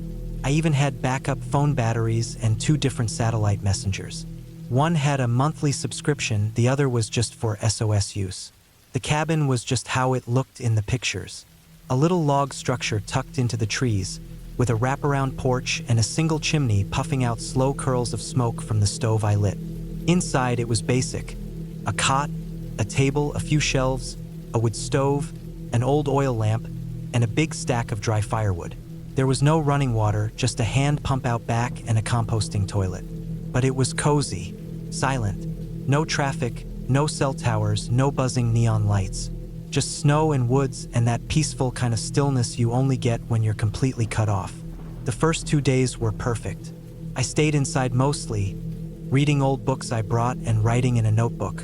I'd go out and walk around in the snow for a bit, listening to how quiet it all was. I come back in and sit by the fire. I boiled snow for water. I ate freeze-dried meals. Everything worked. The stove kept the place warm. The generator was noisy, so I only ran it for about an hour each night to charge my devices and turn on a single bulb. Otherwise, I used candles. I didn't see another person. I didn't want to. The storm came in on the 3rd night. Started slow. The wind picked up. Then came the snow, heavy, thick flakes that didn't stop falling. I sat at the little window and watched it pile up fast. The trees swayed and groaned. The cabin creaked like it was breathing. I added extra wood to the fire and checked my supplies. Everything was still fine. I had more than enough. The snow wouldn't last forever, but it did. By morning, I couldn't see the road. I couldn't see the trees past 50 feet. The snow was knee-deep, and the wind was still howling. I tried to hike a short distance just to get a sense of things, but I turned back fast. The wind was biting, and visibility was worse than I thought. I slipped once and landed in a drift that nearly went over my head. I had to crawl out of it, soaked and shaking. Back inside, I dried off by the fire and tried to ignore the feeling building in my gut. The satellite messenger wouldn't connect. I tried both devices. I went out again briefly and stood in the most open part of the clearing to get signal. Nothing. No connection. Maybe too much cloud cover. Maybe the storm was screwing with it. That night, I ran the generator longer. I turned on the small radio I had brought, the kind with the hand crank and battery. I scanned all the frequencies slowly over and over. Static. Nothing. Not a single voice. Not even emergency weather updates. Just that hissing, aimless noise. I wrapped myself in 2 sleeping bags and sat by the stove most of the night. On the 4th morning, I woke up to the sound of something outside. It wasn't the wind. It was a crunch. Footsteps in the snow. Slow. Measured. I sat up in the cot, heart thudding hard. I didn't move. I waited, listening. The wind was calmer now, but it was still snowing. I heard it again. A soft crack. Then nothing. I got up slowly, crept to the window and looked out. I couldn't see anything. Just the thick snow falling and the white blur beyond the trees. No footprints. No shadows. But I knew I heard it. I stood there for a long time before going to the door and checking the lock. It was shut tight. That whole day I felt on edge. Every creak of the cabin, every shift in the wind outside made me jump. I had been alone for days, and I started wondering if I was just getting paranoid. But that didn't sit right. I had spent plenty of time alone before. I liked it. This wasn't paranoia. It was instinct. That night I heard it again. More footsteps, this time closer. Then a knock. One single knock on the back wall of the cabin. I didn't move. I sat in the cot, hands gripping the blankets. I didn't even breathe. Then another knock. Not on the door, the wall. Then silence. I didn't sleep at all that night. I stayed up with the fire going, an old hatchet in my lap. I kept telling myself I was imagining things, but I couldn't believe that. It was too distinct, too real. Someone was out there. To first light, I went outside. Snow was up to my waist now. I waded around the side of the cabin and looked for prints. I found them. One set, boots, leading from the tree line up to the cabin wall, then around to the back. Then gone. Not walking away, just gone. Like they vanished into the snow. No trail leading away. I thought maybe the snow had just covered them. Or maybe I had imagined it. But I took a photo with my phone before the battery dropped too low. The prints were real. Big, wide boots. Not mine. Someone had been out there. I spent most of that day with the hatchet nearby. I boarded up the windows from the inside with whatever I could find. Some old boards from under the cot, one of the shelves. It wasn't much. The cabin was never meant for defense. It wasn't supposed to need it. That's what kept messing with my head. Who would be out here? Why? That evening, I ran the generator again. The hum was loud. Too loud. I kept looking over my shoulder. I filled both metal buckets with snow and boiled it so I wouldn't have to go out again. I stacked more wood by the stove. Then I turned off the lights and sat in the dark. Around midnight, I heard the knock again. 3 knocks this time. Then a pause. Then the door rattled. Not hard, just a subtle shake, like someone was testing it. I stayed frozen in place. I didn't go near the door. I didn't yell. I didn't try to scare them off. My heart felt like it was going to punch through my ribs. After a few minutes, the noise stopped. By morning, I decided I couldn't stay there any longer. I didn't care how deep the snow was. I packed a small bag, emergency food, the radio, both satellite devices, a flare gun, some water, my warmest clothes, and the hatchet. I left a note in the cabin with the date and time, saying I had gone south toward the logging road, in case someone came to look for me. I only made it about a mile before I saw the smoke. It was a thin black column rising from the trees to my left, not far off the trail, maybe 500 yards. I stopped cold. I hadn't seen any other cabins on the map. Nothing was supposed to be here. I crouched and watched the smoke for a long time. I didn't see anyone. No sound. Just that smoke, curling up against the gray sky. I didn't go toward it. I kept walking. About another half-mile down the trail, I saw the tracks. Fresh boot prints in the snow. They came from the left, from the direction of the smoke, and joined the trail. My trail. And they were behind me, which meant whoever it was had been following me. And now they were ahead. I turned around and went back. I didn't go to the cabin with the smoke. I cut east, then north, breaking a new trail through deep powder. It was slow going, exhausting. I kept going for hours, stopping only to drink or catch my breath. I didn't stop to eat. I didn't stop to think. I just moved. That night, I dug a small snow shelter under a fallen tree. I buried myself under layers, shivering hard. I barely slept. I held the flare gun in one hand the whole time. The next day, the snow finally stopped. I walked until my legs barely worked. I checked the satellite messenger again. Still no signal, but I knew I had to be close to the logging road. I found it around noon. It was buried, but I recognized the way the trees thinned out and the line of old utility poles. I followed it. Around dusk, I saw the tracks again. One set, following the road. My direction. I wasn't alone out here. I left the road again and cut through the trees. I moved slower now. Every sound felt sharper. Every shadow heavier. I didn't stop that night. I kept walking by moonlight.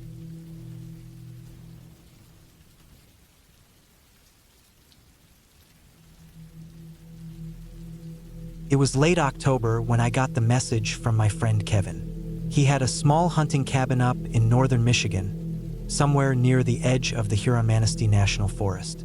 He had owned it for a few years, used it mostly for deer season or just to get away for the weekend.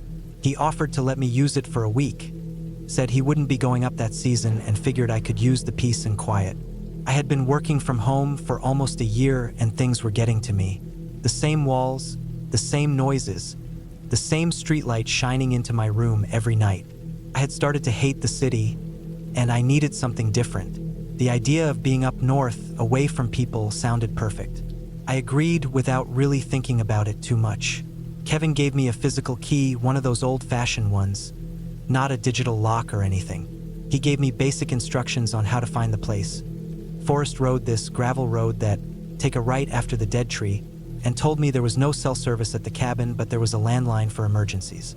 He warned me the cabin hadn't been used in a few months, so I might have to sweep out some bugs or mice or whatever. I packed my truck with food, water, extra batteries, some firewood, and a couple coolers full of ice. I brought a couple books, a shotgun for safety, and some warm clothes. The drive up took about 6 hours, and by the time I got close, the sun had started to dip behind the trees. The last few miles were rough, narrow dirt roads, ruts, and fallen branches, but eventually I found the driveway, if you could call it that. It was more like 2 tire tracks cutting through the grass. I followed them for about 100 yards before the trees opened up, and there it was, a small log cabin with a green metal roof, sitting in a small clearing. The place looked old but solid.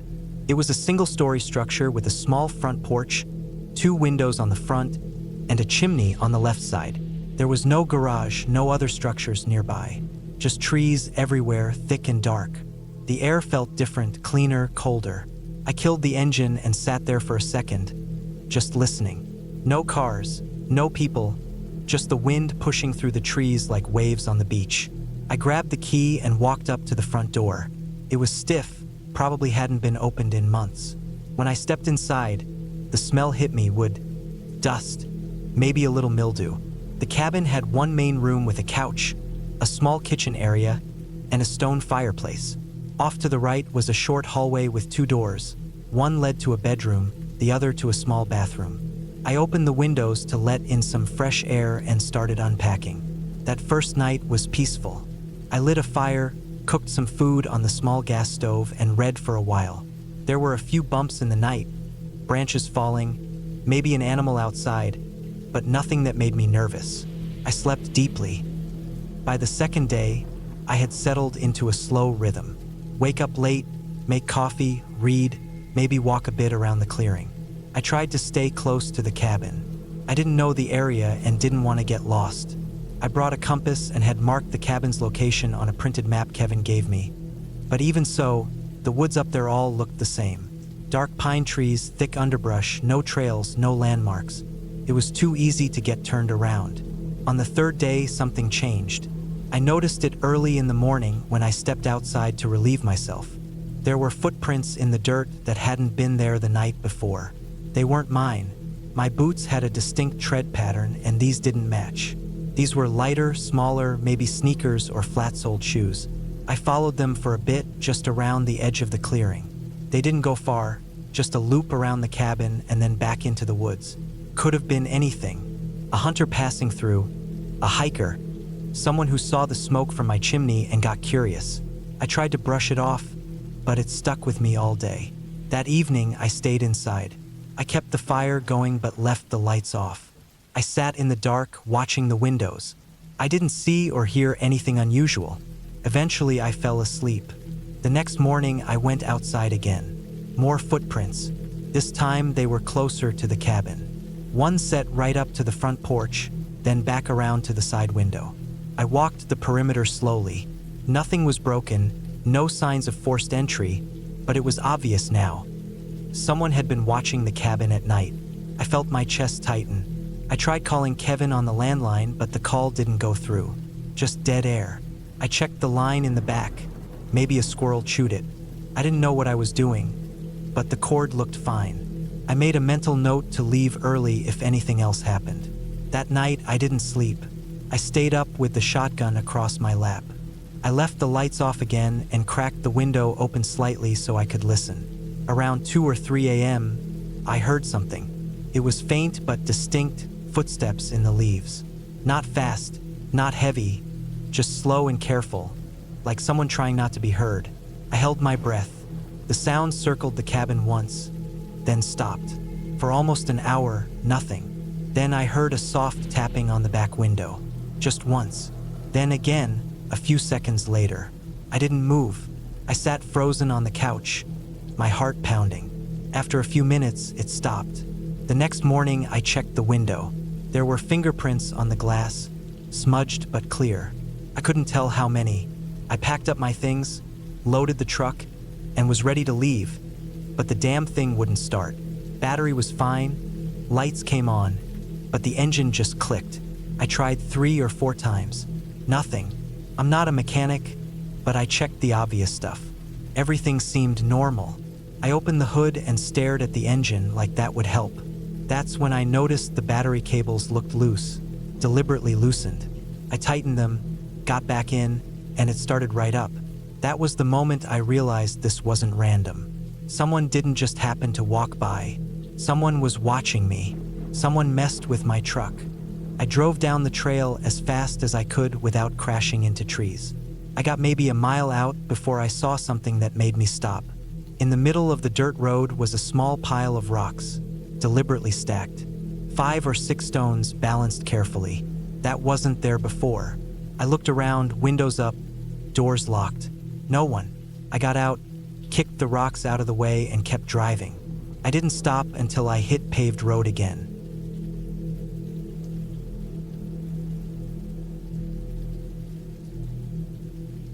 I never liked the cold, not in the way some people romanticize it. The idea of thick snow, freezing air, and the sharp bite of wind on skin was never comforting to me.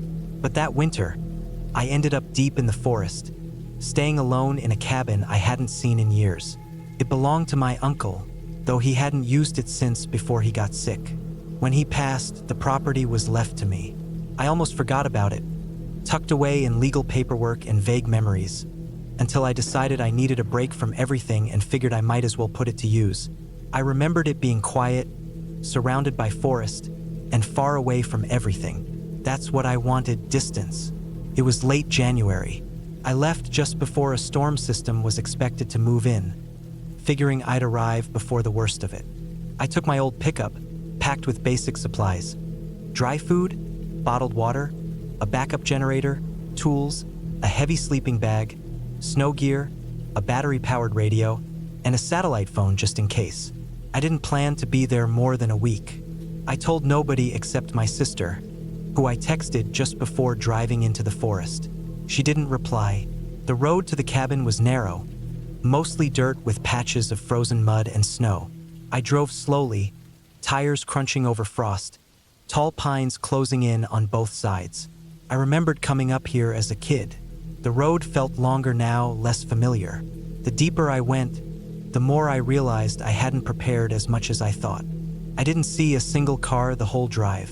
By the time I pulled up to the small clearing where the cabin sat, the sun was sinking behind the trees, and the sky had that deep blue hue that only comes in the coldest parts of winter. The cabin was still standing. The wood siding was dark and weathered, roof heavy with snow. One corner sagged more than it used to. The chimney leaned slightly, but the front door opened without much trouble.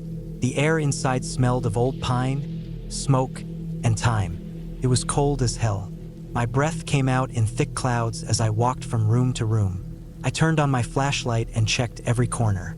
One bedroom, a small kitchen, a main room with a wood stove, and a narrow bathroom. Everything was coated in a thin layer of dust. Dead leaves had blown in through cracks near the window frames. I set my gear down and got the generator running. It worked, but not smoothly. Coughed like it hadn't run in years. I gave it time to warm up. The light bulbs flickered when I turned them on. A small heater started humming, giving off just enough heat to cut through the chill. I felt better then. The place was rough but manageable. I cleared some space near the stove and started stacking logs from a small woodpile outside. Most were damp, but I found a few dry ones buried under a tarp. I used a fire starter and finally got a weak flame going. Crackled, filling the silence. I sat by the stove for a long time, just staring at it, the heat slowly thawing my hands. I didn't do much that first night. I ate a cold can of soup, changed into thermal layers, unrolled my sleeping bag in the bedroom, and crawled in with my flashlight. The bed's frame creaked, but it held. Outside, the wind picked up. I heard it brushing against the cabin, pushing through the trees like waves. No animals, no voices, just the groaning wood and distant snapping of branches. By the second day, the snow started coming down harder. I had planned to hike around the property, get familiar with the area again, maybe clear the path to the well. But the snow made that tough. I tried anyway, pushing through knee-high drifts to reach the side of the cabin where the old water pump was. It didn't work. The pipes were frozen. I gave up after 10 minutes and walked back to the porch, brushing snow off my sleeves. I had brought enough bottled water to last me 4 or 5 days, but I hadn't expected to use it all. Inside, the power flickered again. The heater turned off for about 30 seconds before humming back to life. The lights dimmed and came back. I checked the generator and saw the fuel gauge had dropped faster than expected. Maybe the cold made it burn more.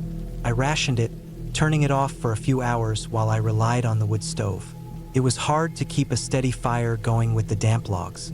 Everything hissed and steamed instead of burning clean. That night, the cold got worse. I woke up around 3 a.m., shivering in my sleeping bag.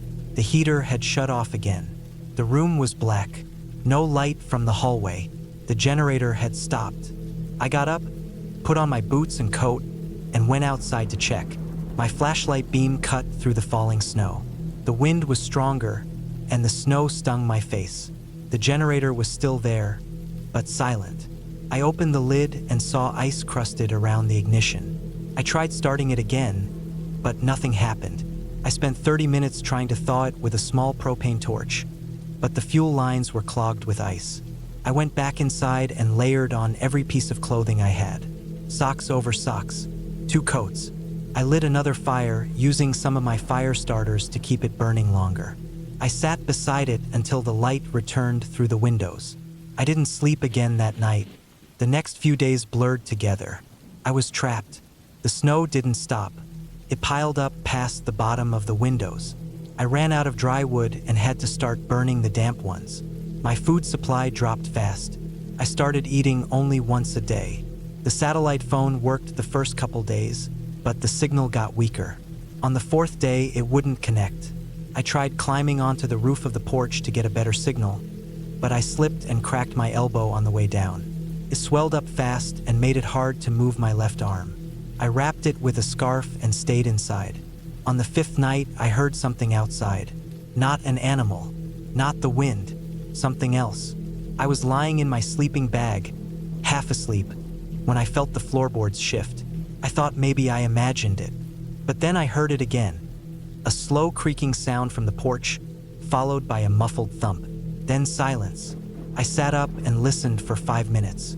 Nothing. I told myself it was snow sliding off the roof or an animal against the wall. But it didn't feel like that. The next morning, I saw footprints near the back of the cabin. Not boot prints, not animal tracks, bare feet, human. They started at the tree line and stopped near the back door. No return tracks. I stood there in the snow for a long time, staring at them. My skin went cold even with all my layers. I didn't want to believe they were real. I didn't move for hours after that. I just sat inside, holding the axe I kept by the door. I started keeping the fire going all night, even if it meant using more fire starters. I didn't sleep more than a couple hours at a time. My body ached from cold and tension. Every creak of the wood felt louder. I checked every window 5 times a day. I couldn't see far outside. The snow was so thick by now it covered most of the lower windows completely. 2 nights later, I woke up again. This time it was footsteps. On the porch. Slow and heavy. 1 step, then a pause. Another step, then nothing. I didn't move. I didn't breathe. I just stared at the door, waiting. But nothing happened. No knock, no sound. I waited until sunrise to check. There were no new prints in the snow. But the snow on the porch had been disturbed. Flattened in 2 spots, like someone had stood there for a while. I stopped going outside after that. I burned the last of the usable firewood. I broke a chair to use as kindling, then part of the table. The cabin smelled like burnt pine resin and ash. I found an old hunting knife under the bed and kept it on me all the time. My elbow was worse. It was turning purple. My fingers were swollen. My lips cracked. I hadn't bathed in over a week. My clothes stuck to my skin. I lost track of the days. The satellite phone never came back. The radio only played static. I kept waiting for the snow to stop, but it never did. The food ran out. I boiled water from melted snow and tried to ration it, but I felt weaker every day. My hands shook. My teeth hurt from clenching all the time. Then one morning I woke up to silence. No wind, no snowfall, just stillness. The cabin was dim with frost on the inside of the windows. I got up slowly and stepped outside. The air was sharp and dry. The snow was deep, but it had stopped falling. For the first time in over a week, I saw sunlight pushing through the trees. I looked around the clearing. No prints, no tracks, just snow, high and untouched. I went to the generator and tried it again. It didn't start, but I didn't care anymore. I gathered my things, what little I had left, and started walking. I didn't know how far I'd make it, but I had to leave. It took me most of the day to reach the old road. My body was slow, and the snow was up to my hips. I thought I would pass out more than once. I fell twice and lay there, staring at the sky, feeling like I could just sink into the snow and sleep. But I didn't. I forced myself up every time. My mouth was dry. My lips were bleeding. I kept walking.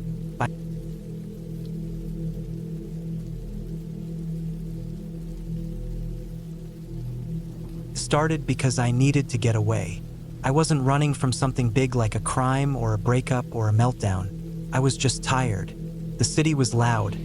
My job was slowly killing me, and everything in my life felt like noise. I wanted silence, not just the kind you hear, but the kind you feel. That deep, empty, weightless silence where your brain can finally stop running. I'd been scrolling online listings late one night, past midnight, when I found it. A cabin out in the forest of northern Idaho, not far from the Montana border. The ad said it was off-grid, but still had a wood stove, a solar-powered battery system, and a small rainwater collection tank. The pictures showed a small wooden cabin in the middle of a thick pine forest. It looked weathered but solid. One bedroom, one small kitchen, and an outhouse about 50 feet behind it. There was no internet, no cell service, no TV. The guy who rented it out had written perfect for hunters or those who want to completely unplug. That last part got me. I wasn't a hunter, but I definitely wanted to unplug. I booked it for 2 weeks in late October. I figured I'd spend my days walking through the woods, maybe journaling, reading, cooking meals on the wood stove, and going to sleep early. Just reset my head. I didn't tell anyone exactly where I was going, but I let my coworker know I'd be unreachable and back on the 15th. I drove myself there in my old 4Runner. Took most of the day. I remember the way the paved road eventually turned to gravel, then to dirt, and finally just narrowed into something that barely looked like a road at all. I arrived late in the afternoon. The light was already starting to dim behind the treeline. The cabin looked just like the pictures, except older. The wood was darker, the window panes looked more fragile, and the steps creaked hard under my boots. But it was standing. I unloaded my food, sleeping bag, books, tools, and a few supplies. I locked up the truck, double-checked that I had the key to the cabin, and settled in. That first night was peaceful. I sat by the wood stove, reading by lantern light, listening to the wind and the occasional creak of wood. I hadn't heard a car in over an hour before I arrived. No planes overhead, no barking dogs, no hum of electricity, just trees and wind and the stove ticking as it cooled. The second day was more of the same. I walked around a bit in the woods, not far, just enough to get familiar with the area. There was a stream about a quarter-mile west, the water ice-cold and clear. The forest was dense and quiet, mostly pine with a few dead logs on the ground. I saw some old deer tracks, no other signs of people. I slept well that night, too. It wasn't until the third night that I noticed something that felt off. It was maybe around 2 in the morning. I had woken up because I had to pee. I didn't want to go outside, too cold, so I used the small container I kept beside the bed for emergencies. As I was trying to fall back asleep, I heard something outside. It wasn't footsteps, exactly. It was softer than that, more like a shift in pressure, a branch creaking, a light crunch in the frost-covered ground. Something was out there. I held still, breathing shallow, listening. The wind wasn't blowing. There were no animal sounds, just that faint, almost deliberate sound. It was close, too close. I wasn't scared yet, not really. More alert than anything. I reminded myself there were deer out here, elk maybe, even a bear. Could have been anything, but it didn't move like an animal. I kept thinking about how it paused between movements, like it was waiting, like it was listening too. Eventually, the sound faded. I must have fallen asleep again because the next thing I knew, it was morning. I stepped outside. Frost covered everything. The ground crunched under my boots. I walked a slow circle around the cabin, just curious. That's when I noticed something I hadn't seen before. A mark on the window. It was faint, just a smudge, but it was too high up to be a raccoon or something. It looked like a handprint. No fingers, no palm. Just a blurred impression where something or someone might have leaned close to the glass. I stared at it for a long time. I told myself I was being paranoid. Condensation, an animal brushing past. Nothing weird, but I wiped it clean and made a mental note of it. That day, I chopped some wood, read, tried to shake the unease in my chest. I cooked soup over the stove. The wind picked up late in the evening, and the trees swayed hard. The sky looked darker than usual. I went to bed with the lantern close by, my hatchet just under the edge of the mattress. I woke again that night. This time it was different. It wasn't a sound that woke me. It was the feeling. Something was near. I didn't sit up. I just opened my eyes and listened. There was a shape in the window. Not a shadow. A shape. Something was standing right outside. It wasn't moving, not at first. Just standing there. I couldn't see details, only the outline, backlit faintly by the moonlight through the trees. Broad shoulders, slight tilt of the head, like it was looking in. I didn't move a muscle. I lay still, heart pounding in my ears, counting seconds in my head. After what felt like forever, the shape moved. It stepped away, slowly, disappearing into the dark. I waited another hour before I even breathed deeply again. The next morning, I walked the perimeter again. This time I found tracks. Boot prints. Big ones. They weren't mine. Mine had a different soul. I checked my own boots 3 times to be sure. The ones outside were wider, deeper. Whoever made them had been standing right under the window. I followed them about 20 feet until they disappeared into the tree line. I had no idea how someone had gotten all the way out here. This place wasn't near any hiking trail or road. I'd seen nobody since I left the town hours south. I didn't hear a vehicle, didn't hear footsteps, nothing. I spent the day on edge. I kept the hatchet in my hand most of the time. I didn't go into the woods. I kept checking the tree line, but I saw nothing. I thought about leaving, packing up and going home, but I talked myself out of it. I told myself maybe it was a hunter, a lost hiker. Maybe someone thought the cabin was abandoned and left when they realized it wasn't. Still, I started locking the door every time I stepped outside, even if it was just to pee. I shut the shutters at dusk. I moved the small table in front of the door at night. I lit the lanterns and kept one beside my bed. But nothing happened the next 2 nights, just cold wind and creaking wood. By the 6th day, I started to relax again. I thought maybe I'd scared the guy off just by being there. Whoever it was must have realized the cabin was occupied and decided to move on. I stopped carrying the hatchet everywhere. I even walked back to the stream again. That was a mistake. I spent longer out there than I planned.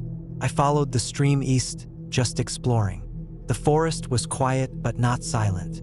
I heard birds, the wind, the occasional rustle of leaves. Normal stuff. Then I saw something between the trees. A structure. Not a cabin. More like a shed. It was old, leaning, almost hidden under branches and brush. If I hadn't been walking right past, I'd never have seen it. The roof was caved in at one corner. The door was open slightly. I felt my stomach tighten. I told myself to leave it alone, but I couldn't. I stepped inside. It was empty. No furniture. Just dirt, old boards, broken tools, and something in the corner. Pile of cans. Food cans. Some of them were modern. Same brand I'd brought. Same labels. Some were open, some crushed. And beside them, a pile of clothing. Not folded, just tossed there. I didn't like the feeling crawling up the back of my neck. I stepped out and looked around again. No sign of movement. No trail. No gear. Whoever had been here was either gone or still around. I made my way back to the cabin fast, looking over my shoulder every few steps. I didn't stop until I was inside, door locked, shutters closed. I stayed there the rest of the day, heart pounding every time a branch snapped outside. That night, I barely slept. I kept waking up, listening. Nothing happened. The next day, I checked my truck, and that's when I knew I had to go. There were marks on the back window. Fingers. 5 long, dirty streaks. Like someone had dragged their hand slowly across the glass. Not old. Fresh. That was it. I packed everything I could in 20 minutes. I didn't care what I left behind. I just wanted out. I tossed my bag in the back, jumped in, and turned the key. The engine didn't start. I tried again. Nothing. Battery was dead. I popped the hood. Nothing seemed out of place. Cables were still connected. No signs of chewing or loose parts. I tested the dome light, nothing. Not even a flicker. It was like the whole thing had been drained. I didn't have a charger. No jump. No backup. The nearest town was over 30 miles away. I sat in the drive.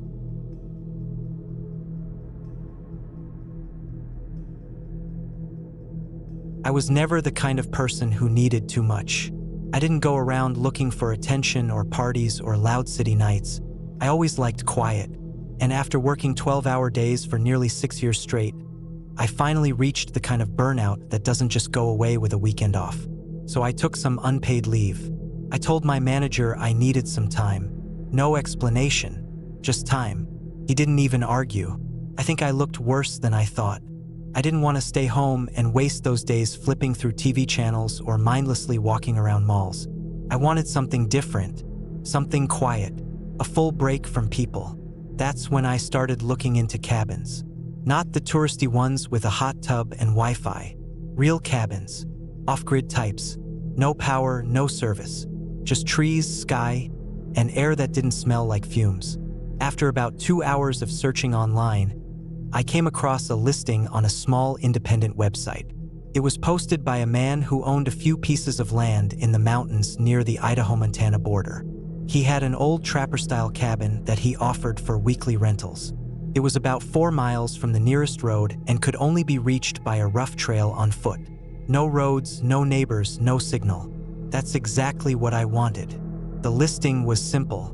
One photo of the cabin from the outside, weathered logs, a small front porch surrounded by tall pine trees. Another photo of the inside, a wood stove, a cot, a small kitchen counter with some shelves, and a single dusty window. The price was cheap, especially for a full week. I sent the owner a message, and he got back to me within a day.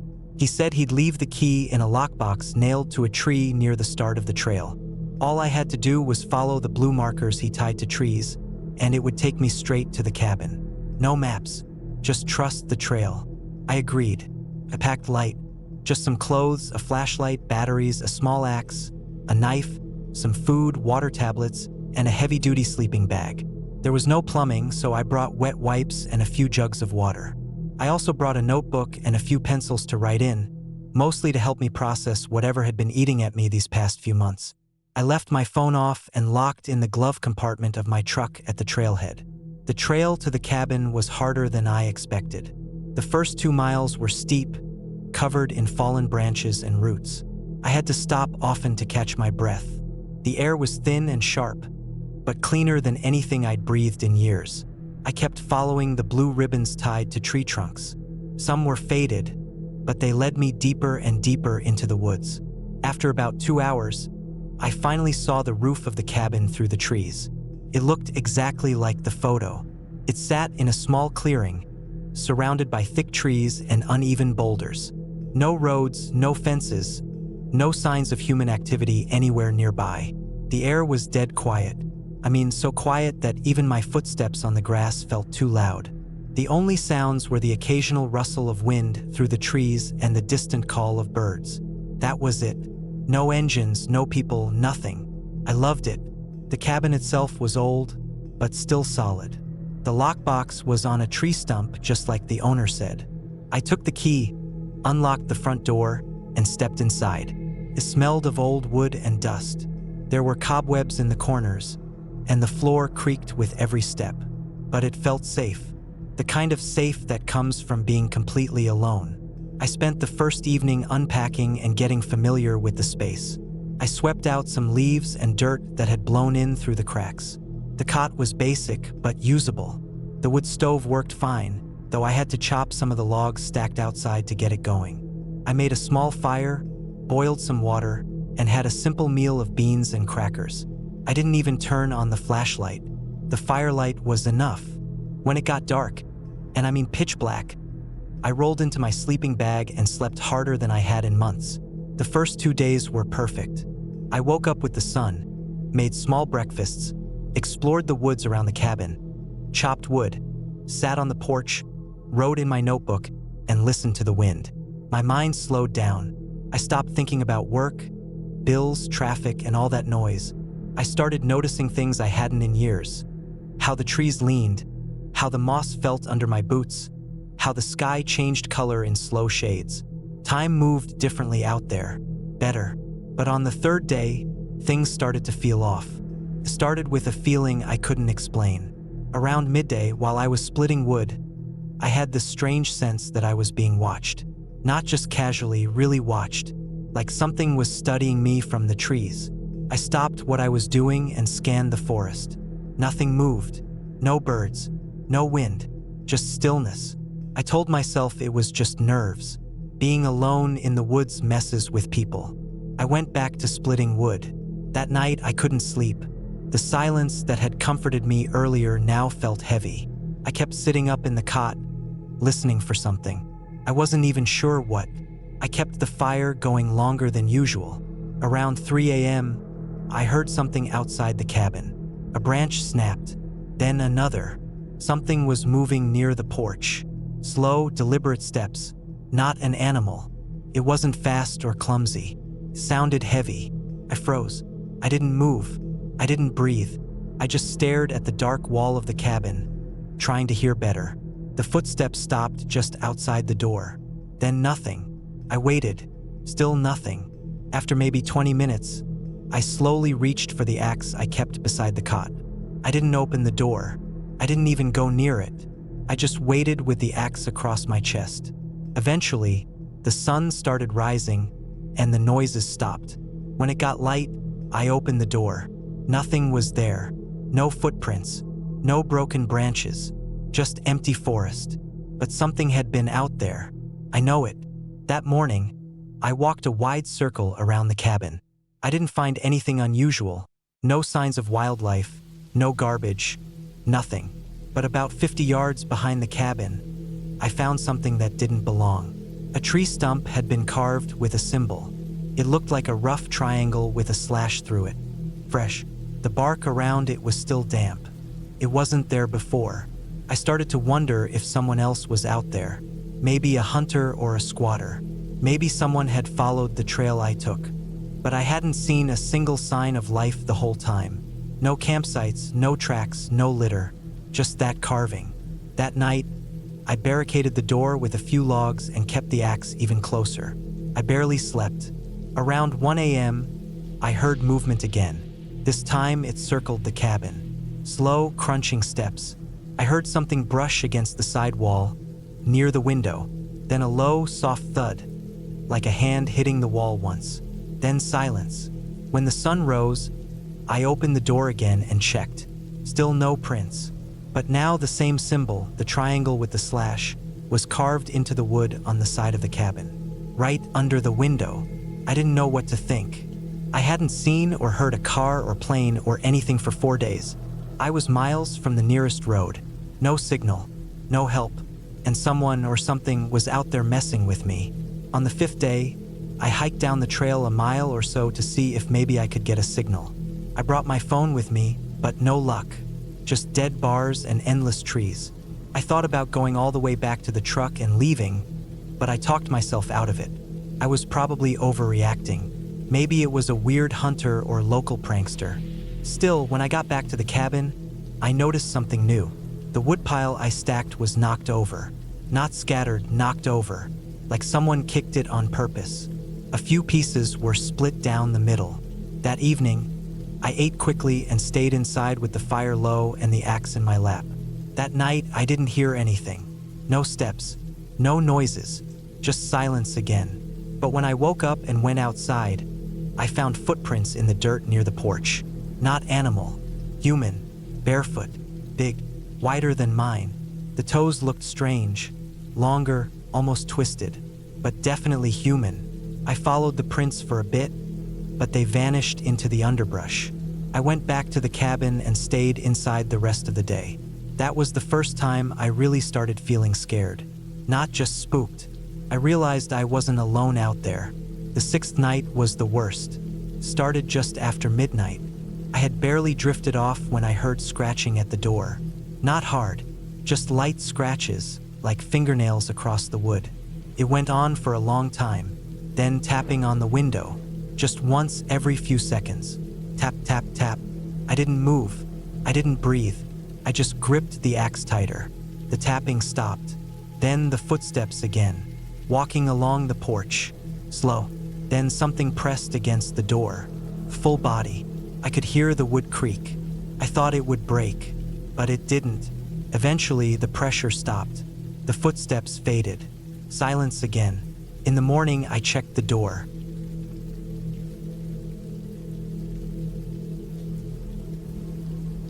I had just turned 38 when I made the decision to leave everything behind for a while. Life had been wearing me down more than I realized. I was living in the city, working a job that drained me, dealing with bills, noise, people, and the kind of fatigue that sits deep inside your bones and doesn't go away even after a weekend of sleep. I hadn't taken a real break in years, and when I finally did, I wanted it to be completely alone. No phone, no emails, no traffic, no people. Just me, somewhere quiet. I booked a cabin that I found through a small listing on a forum. It wasn't on Airbnb or anything popular. Just a private rental owned by a guy who inherited a piece of land deep in the forested area of northern Montana. The photos were grainy, but the place looked rustic and isolated. Exactly what I wanted. One wooden cabin, surrounded by nothing but woods and hills, with a shallow lake not too far away. The owner said there was no Wi-Fi, no service, no neighbors for miles. He told me it was stocked with firewood, and that the solar power system was working fine but not to depend too much on electricity.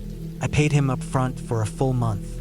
I packed light, a few changes of clothes, some canned food, a small gas stove, flashlight, knife, a solar lantern, my old sleeping bag even though the cabin had a bed, and a physical map of the area. I even left my phone behind on purpose, switched off and hidden in my car. I didn't want to be tempted. I brought a few books and a notebook. I wanted to write, not anything special, just thoughts. Maybe untangle what I'd been feeling for the last few years. I drove for almost 9 hours. Paved roads became dirt paths. The forest around me got thicker and taller. I passed only 2 other vehicles on the way, both pickup trucks heading the opposite direction. I remember thinking that it felt like driving into the edge of the world. That was what I wanted, to vanish for a while. Eventually, I found the small, rusted sign nailed to a tree, pointing down a narrow trail barely wide enough for my car. I followed it another 10 minutes until the trees opened up slightly and I saw the cabin. It was exactly like the pictures, old, square, with dark wood and a metal chimney. There were some stairs leading up to a small front porch. A single rocking chair leaned on its side. The door had a chain lock and a latch. No signs of anyone else, no sounds of animals, not even birds at that moment. Just still air and trees. Inside, it was dark but clean. One room served as a living space and bedroom, with a small kitchen setup along the back wall. Wood-burning stove in the corner. A narrow hallway led to a tiny bathroom with a metal water tank. Everything smelled of pine and something faintly sour. Not mold exactly, just the smell of something that hadn't been touched in a while. I opened the windows, swept the floors, and settled in. The cabin was exactly what I needed. The first few days were peaceful. I woke up with the sun, made coffee on the gas stove, and sat on the porch with a blanket around my shoulders. I'd read, walk in the woods, or just sit by the lake. There was no one around. The silence out there was different from the city kind. Not empty, but full of presence. Every sound meant something. A leaf falling, a stick cracking, wind moving slowly through tall trees. It made me more alert in a way I hadn't felt in years. I started sleeping better, eating slower, thinking more clearly. By the end of the first week, I was feeling good, like something heavy had finally lifted off my chest. I started writing in my notebook every night before bed, mostly long reflections or descriptions of the trees, the lake, my routines. But around the 10th day, things started to shift. Started small. I remember waking up in the middle of the night because I thought I heard something moving outside. Could have been an animal. There were deer, rabbits, even bears in the area. I hadn't seen any up close yet, but I'd seen tracks. I got out of bed, walked quietly to the window, and looked out through the thin curtain. I didn't see anything, but I had the clear feeling that something had just been there. The kind of awareness you get when you walk into a room and know someone else just left. I stood there a long time, watching the tree line, the empty path, the grass in the moonlight. Everything was still. The next day, I brushed it off. Could have been a dream, but that night it happened again. I had gone to sleep early. The fire in the stove had died down. I was wrapped in my sleeping bag and dozing when I heard a thud against the porch. Not loud, not like someone kicking the door. Just one dull, heavy step, like a boot hitting the wood. I held my breath. It didn't happen again. No footsteps, no knocking, no animals crying. I got up, moved slowly to the window, and this time I didn't bother with the curtain. I looked straight out. There was nothing. No wind, no movement. But again, I felt it, that something had just been there. I started locking the door from then on. Not just the latch, but the chain and a metal rod I used to wedge the frame. I also brought my hunting knife to bed, just in case. I knew it sounded paranoid, but the feeling was too strong to ignore. 2 days later, I found the first real sign that something wasn't right. I had gone down to the lake just before lunch. It was about a 15-minute walk through a trail I had already cleared myself. I brought a small stool and sat by the water, reading, watching small insects buzz on the surface. I stayed longer than I meant to, maybe 2 hours. When I got back to the cabin, I noticed the front door was open. Not just unlocked, but wide open. The chain was dangling, swinging slightly in the air like it had been unhooked not long ago. I froze. Every part of me tensed. I scanned the area around the porch, the woods behind me, the trees up the hill. No movement, no noise. I stepped slowly toward the door. I was holding the knife, my fingers gripping it so tightly it was starting to hurt. I stepped inside. Nothing looked disturbed. The blankets were still on the bed. My food was still in the containers. The stove was cold. My notebook was where I left it, but I could smell something different. Faint smell like sweat. Not mine. I hadn't been sweating. It smelled like someone had been in the cabin recently, like body heat and damp fabric. I checked everything. The closet, the bathroom, under the bed. There was no one inside. No signs of forced entry, no broken window. Just the door left open. I locked it again, this time adding a chair under the handle. That night, I barely slept. The next morning, I found footprints. They weren't mine. I always wore hiking shoes with a specific tread pattern, wide and deep. These prints were narrower, boot-shaped, old-style, the kind of sole with a straight edge and rounded heel. They were behind the cabin, just a few of them, as if someone had walked up to the back wall, stood there, and then walked off into the woods again. I followed them for about 50 feet, but they disappeared into the underbrush. No direction, no path. I didn't know what to do. I thought about leaving, packing up and driving back to the city. But I kept telling myself I was overreacting. Maybe it was a hunter. Maybe the owner had come by and didn't want to disturb me. Maybe I left the door unlocked. I stayed. But after that, everything got worse. At night, I would hear small things. Clicks, pops, crunching in the brush. Once, something scratched the outside wall. Just 3 long scratches, slow and steady. I checked the next morning and saw marks on the wood. Not deep, not claw marks, but they were there, fresh. Another time, I found my chair from the porch placed in the middle of the trail. Not broken, just sitting there, like someone had moved it and left it perfectly upright in my path. The worst part was that I never saw anyone. No figures in the trees, no flashes of movement, no voices, just signs. Whoever it was, if it was someone, they were careful. They didn't take anything. They didn't damage anything. They just reminded me that they were out there, watching. I stopped going to the lake. I barely left the cabin after that. I kept the fire going all day, even though it was warm, just for the sound. I sat with my back to the wall. I barely ate. I was losing weight. My hands started to tremble, especially in the evenings. Then, during the 3rd week, the power stopped working. The solar setup died. The lights didn't come on at night. The battery didn't charge. I checked the panels. One of them had been knocked sideways. Not by wind. It was bolted in place.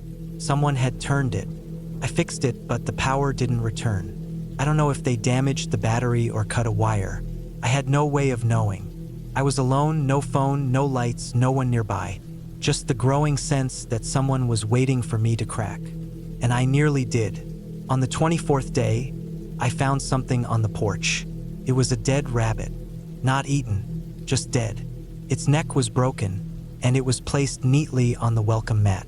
That night, I stayed up with the lantern, holding the knife, barely blinking. Around 3 a.m., I heard it. Not footsteps, breathing. It was outside the window. Low, steady, human breathing. Close, right behind the glass.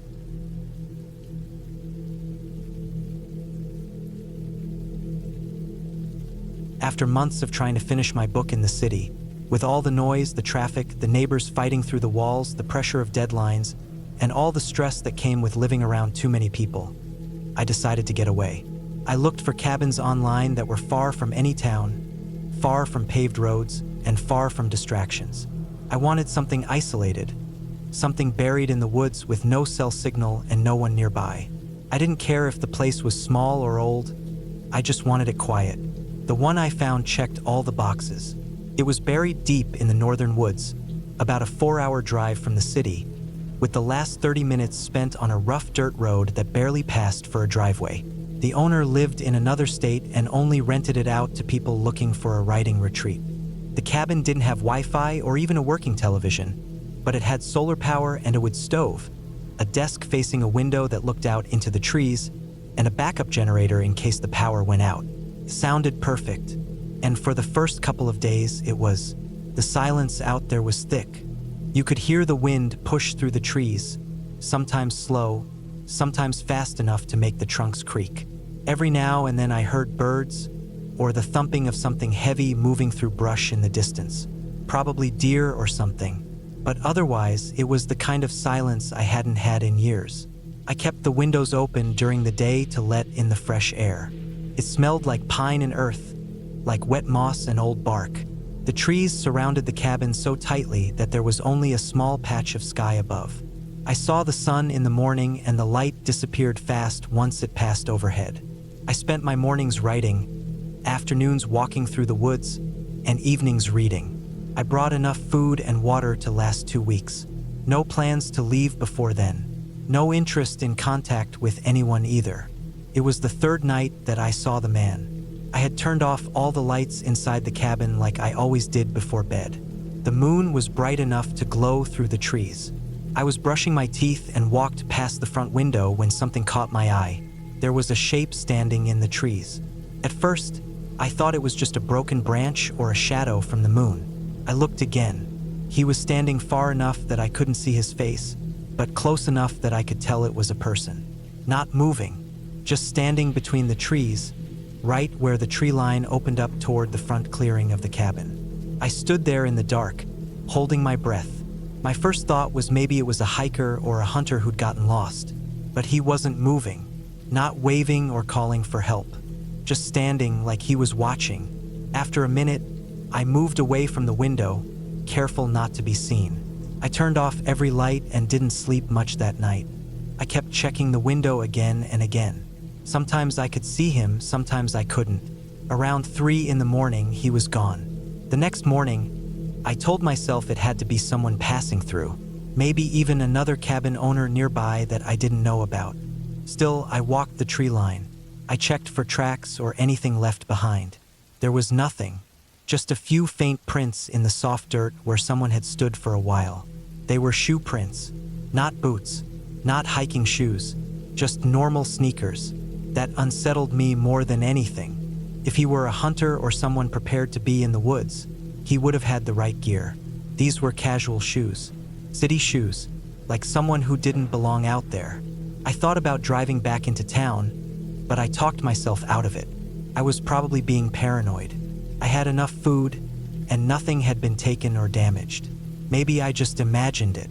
But the next night, he came back. Same spot, same posture, just standing there in the trees, not moving. I kept all the lights off again and stood behind the curtain, peeking out. He didn't move closer, didn't make a sound. He just stood there for hours until it was almost morning. Then he left. That time I checked the woods during the day with a hatchet in my hand. Not because I expected to use it, but because I didn't want to walk in there empty-handed. I looked for more tracks, more signs. Nothing clear, but I did find a small piece of fabric caught on a branch, dark blue, maybe from a sweatshirt. Again, not something you'd wear hiking in these woods. The thorns would tear it up fast. I didn't sleep at all the next night, and he came back again. Same spot, watching. I tried to figure out what he wanted. Was he waiting for something? Testing how I'd react? Trying to see if the cabin was empty? If I hadn't kept the lights off, he would have seen me inside for sure. The cabin had huge front windows with no curtains, just thin blinds that barely helped. The worst part was that he never moved. He didn't even shift his weight, just stood there like a statue, half hidden in shadow. He never came close enough to show his face, and never far enough that I could pretend he wasn't there. By the fifth night, I was on edge every second. I had the axe next to me, and I moved the small kitchen table in front of the door. I stayed crouched under the window for hours. He was there again, same place. That time, he did something different. Around midnight, he took one step forward, just one. Then he stood again, motionless. Another hour passed. He took another step. That's when I realized he was getting closer each night. I tried calling for help, but of course, there was no cell service. The closest town was over an hour away by car, and I didn't want to leave the cabin in the middle of the night. What if he was trying to lure me out? The next morning, I drove to the nearest gas station that had a payphone outside. I called the local sheriff's office, told them someone had been trespassing at night, possibly stalking me. They sent out a deputy a few hours later. He came up to the cabin, checked the area, took a statement, and told me they'd patrol the area for the next few nights. But he also said quietly that the woods were too big to patrol thoroughly. If someone really wanted to hide out there, they could. I asked if there were any other cabins nearby. He said no, just mine. That night, I left every light on inside. I wanted him to know I wasn't afraid, but I also pulled my chair near the window with my axe next to me. He came again. This time, he stood much closer, right at the edge of the clearing. I could see more detail now. Medium height, thin, wearing a dark hoodie, face still in shadow. He didn't move for hours. Then something different happened. Around 3 a.m., he walked away, not back into the woods, but around the side of the clearing, like he was circling the cabin. Panicked, I locked all the doors and windows. I turned off the lights so I could see better outside. Then I sat in the corner of the room with the axe, facing the front and back door at the same time. I could hear the wind, the trees rustling, a small crack of branches behind the cabin. Then silence. Eventually, I heard the soft sound of something pressing against the side of the wall. A scuff, maybe a footstep. Then again. Then nothing. When the sun came up, I didn't move from that spot for another hour. When I finally opened the door, I walked the perimeter and found several footprints. They went all around the cabin, but no signs of a break-in. He hadn't tried to force a door or window. He was just testing. I didn't want to stay anymore, but something in me also didn't want to run. I was angry now. Whoever he was trying to scare me, and I wasn't going to give him the satisfaction. I came up with a plan. The next night, I left the front lights on, just like before. I sat at the desk pretending to write, but this time, I also set up a small mirror on the wall behind me, tilted so I could watch the front clearing without turning my head. He came again, closer than ever, almost halfway across the clearing. Standing like always, watching, I waited for hours. Then he moved again, another few steps, slowly, like he knew I was watching but didn't care. It was almost 4 a.m. when he finally turned and walked back into the woods. That was the last night I saw him. The next day, I went to the sheriff again and gave him everything. Photos of the footprints, the piece of torn fabric, descriptions of the man's clothes, how many nights he showed up. He said they'd log it and keep an eye on the area. But he also admitted that without a name, without a face, there wasn't much they could do. I packed up and left that same day. I never finished the book. I couldn't write anymore after that. A week later, I was back in the city. Tried to forget about it. Told myself maybe it was just some messed up kid messing with strangers. I changed all my passwords. Got a security system installed in my apartment. But for a while, I couldn't sleep unless every curtain was shut and every light was off. 3 months passed. One morning, I got an envelope in the mail. No return address. Just my name written by hand. Inside, there was a photograph, a grainy black and white image taken from what looked like a trail cam. It was a picture of the cabin. Me standing inside, visible through the big window, looking down at my desk. And in the foreground, standing just a few feet from the camera, was the man, closer than he had ever been, almost smiling. That's when I knew he'd been there longer than I thought, watching from the beginning. not just those nights I saw him.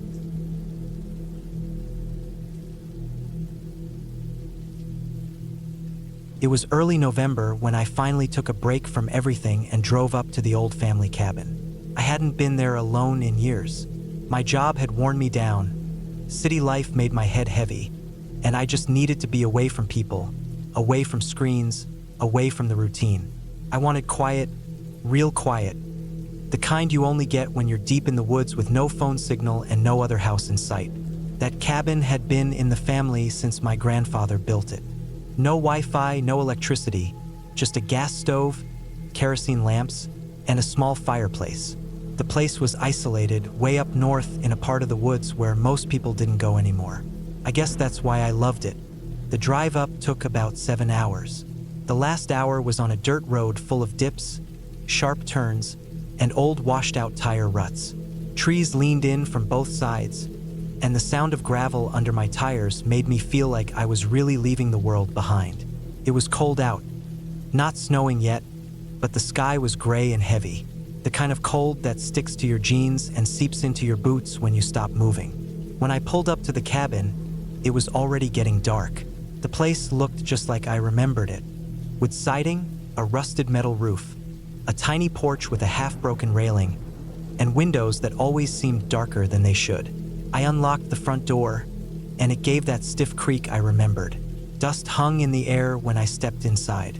The air smelled like pine, old smoke, and a bit of mold, which I expected. The first thing I did was unpack the truck.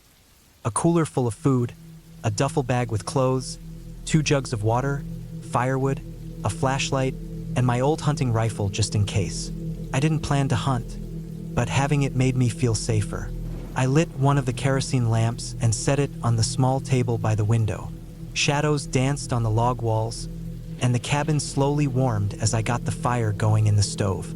I ate a quick meal, canned chili, some bread, and a handful of trail mix. After that, I poured some whiskey into a mug and sat in the creaky old chair by the fire. Outside, the wind picked up. It was dry and cold, brushing through the trees like it was searching for something. That night, I slept light. The mattress was thin, and every little creak or pop in the woods outside made my ears perk up. There was no insulation in the cabin, so every sound felt closer, like the trees could whisper right into my room if they wanted. Around midnight, I heard something hit the wall. Just once, a soft thump. I sat up in bed and listened. Nothing followed it. No footsteps, no movement. Probably a branch, I thought, or maybe a squirrel. I went back to sleep. In the morning, frost coated the windows. I stepped outside in my boots and thick jacket to get firewood. The air smelled sharp and clean. There were no tracks in the snow-dusted ground except mine. The trees were still, but I could hear something deeper in the woods. A kind of rhythmic thump. Faint, distant, like someone chopping wood with a dull axe. I paused and listened. It went on for maybe 30 seconds, then stopped. I waited, nothing else. It was odd, but not impossible. There were other cabins scattered miles away through the forest. Could have been someone preparing for winter, just like me. I went back inside, made coffee on the gas burner, and spent the day fixing up a few things. Sealing a crack in the window, stacking more wood inside, cleaning out the stovepipe. I didn't hear the sound again. That night, around 9, I stepped out onto the porch with a blanket wrapped around me and sat in the old rocker. The wind had died down. It was quiet. So quiet that when I moved my foot, the crunch of gravel under the porch sounded 10 times louder than it should have. That's when I saw it. There was a man standing about 30 yards into the woods, right by an old pine tree. He wasn't moving. He was just standing there. At first, I thought it was just a tree stump, or maybe a trick of the light. I squinted, leaned forward a little, trying not to breathe. The man was tall, wearing dark clothes. I couldn't see his face. He was too far and standing in the shadows, but I knew it was a person. I didn't move for a full minute. My heart beat faster than I wanted it to. I blinked a few times, thinking maybe I was imagining it, but he didn't go away.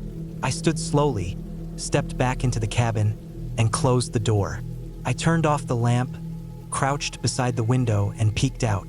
He was still there, still not moving, I watched for maybe 10 minutes, but eventually, I lost track of where he was. The shadows got deeper, and I couldn't tell if he was still there or if he had slipped away.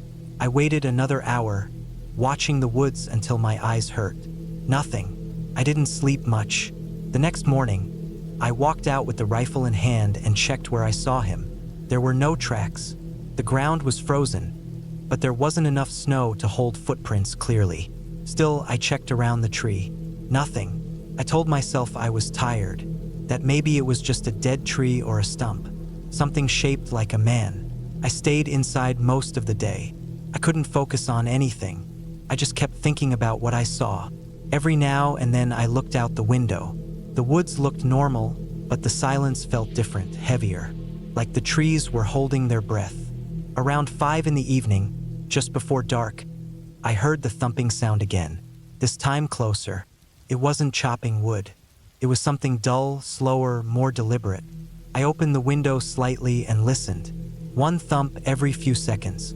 I counted 8, then nothing. I stepped outside with the rifle and walked the perimeter. The cold hit my chest hard. My boots crunched the dry needles and frozen leaves. I didn't see anything, but I kept thinking about how still the woods were. No birds, no wind, just silence. I stayed outside until it was dark, then went back in. That night, I placed a chair by the window, kept the fire low, and sat with the rifle across my lap. I watched the tree line. At exactly midnight, I saw the man again. Same spot. This time I could see more. He had something in his hands, maybe an axe or a piece of wood. His head tilted slightly, like he was looking directly at me. I felt cold sweat drip down my back. I didn't move. I didn't even blink. I just stared. He didn't move. He didn't come closer. He just stood there. After 20 minutes, I couldn't take it anymore. I opened the door slowly, stepped onto the porch with the rifle raised, and shouted out, but not with words. I just made noise, a warning. He didn't move. I shouted louder, stepped down onto the gravel. Still nothing. I took 2 more steps forward. He was gone. Just gone. I didn't hear anything, didn't see him move. One moment he was there, the next nothing. I didn't sleep at all. The next morning I packed my bag. I planned to leave early. I didn't care if it made me look scared or stupid. Something was wrong here. Before I left, I walked back out to that tree. I found something this time. A small pile of broken branches, arranged neatly in a circle. In the middle, there was a dead rabbit, skinned. Its eyes were missing. I didn't wait around. I got in the truck and drove. I didn't stop until I was an hour down the road. That night, I stayed in a cheap motel. The bed was lumpy, and the heater clicked all night, but I slept better than I had in days. Back home, I didn't tell anyone. What would I say? I saw a man standing in the woods? I found a dead rabbit in a pile of sticks? I didn't have proof, and I didn't want to sound paranoid. But a few days later, something made me go online and check the local news from that area. There had been a missing person report filed about a month earlier.